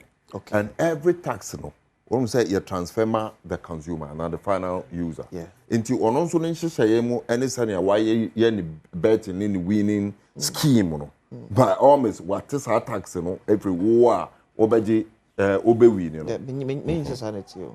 Because for example say me go cold store. Makofa ene made free bia La Bianca. Yeah. La Bianca twa na tax that. Yeah. Se me kofa na beton a me da so twa tax. Oh me.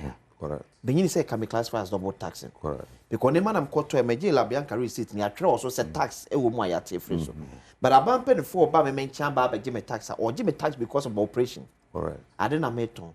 It is abaya ba no so yi betting tax free one. That's the winnings on betting sir.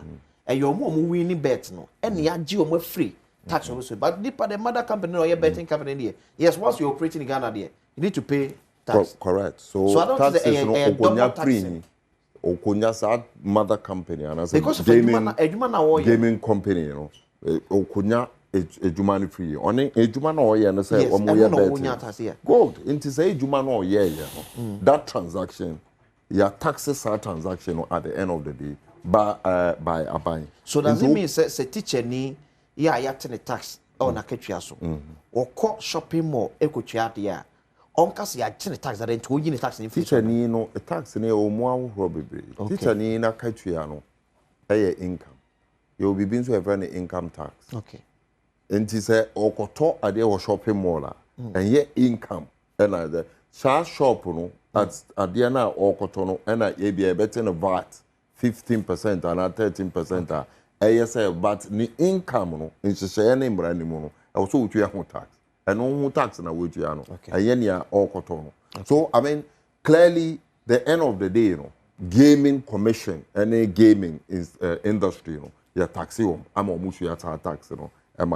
Recently, me say lotteries, Ghana lottery, HR tax, baby, edema, buying in the account. So there is game, and then the issue of health. Or they say yes, anamontuno, yes, and a bear, form na Ghana for yes, John Domani Mahama, any NDC are buying any. Inti yanamontu kese, and also anyway, nimu in the next coming week. Yeah, so you launch here and the free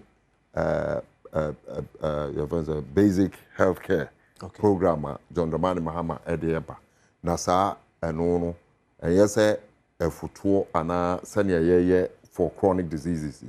And only say walk fiti polyclinic, eba clinic, eba chip compound. I won't put him hunyina a free emagana nibia. So I may address issues na menuya kokofu raise say I was say trickle conform a be a one near what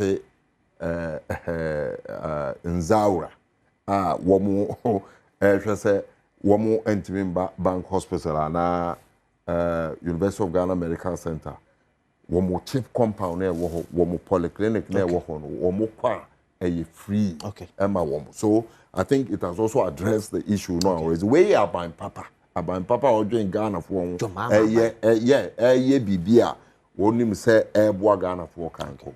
So on the issue of education or environmental issues, Nini Kikan won't raise it. I'm not because 20 seconds coming from an MPP person, very strong mammy.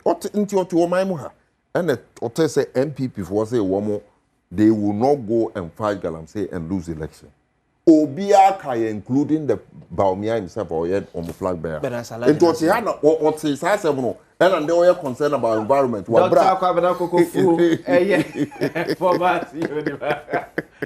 UPA, former MP for Bantima, and incoming national officer of the New Patriotic Party. Alhaji Nasiru, Deputy Executive Secretary. Yes, sir. Oh, Mama Kasa, Dog. Yes, sir. Why do you say what body aba? Na beje sa, mo beje sa party. Party no here.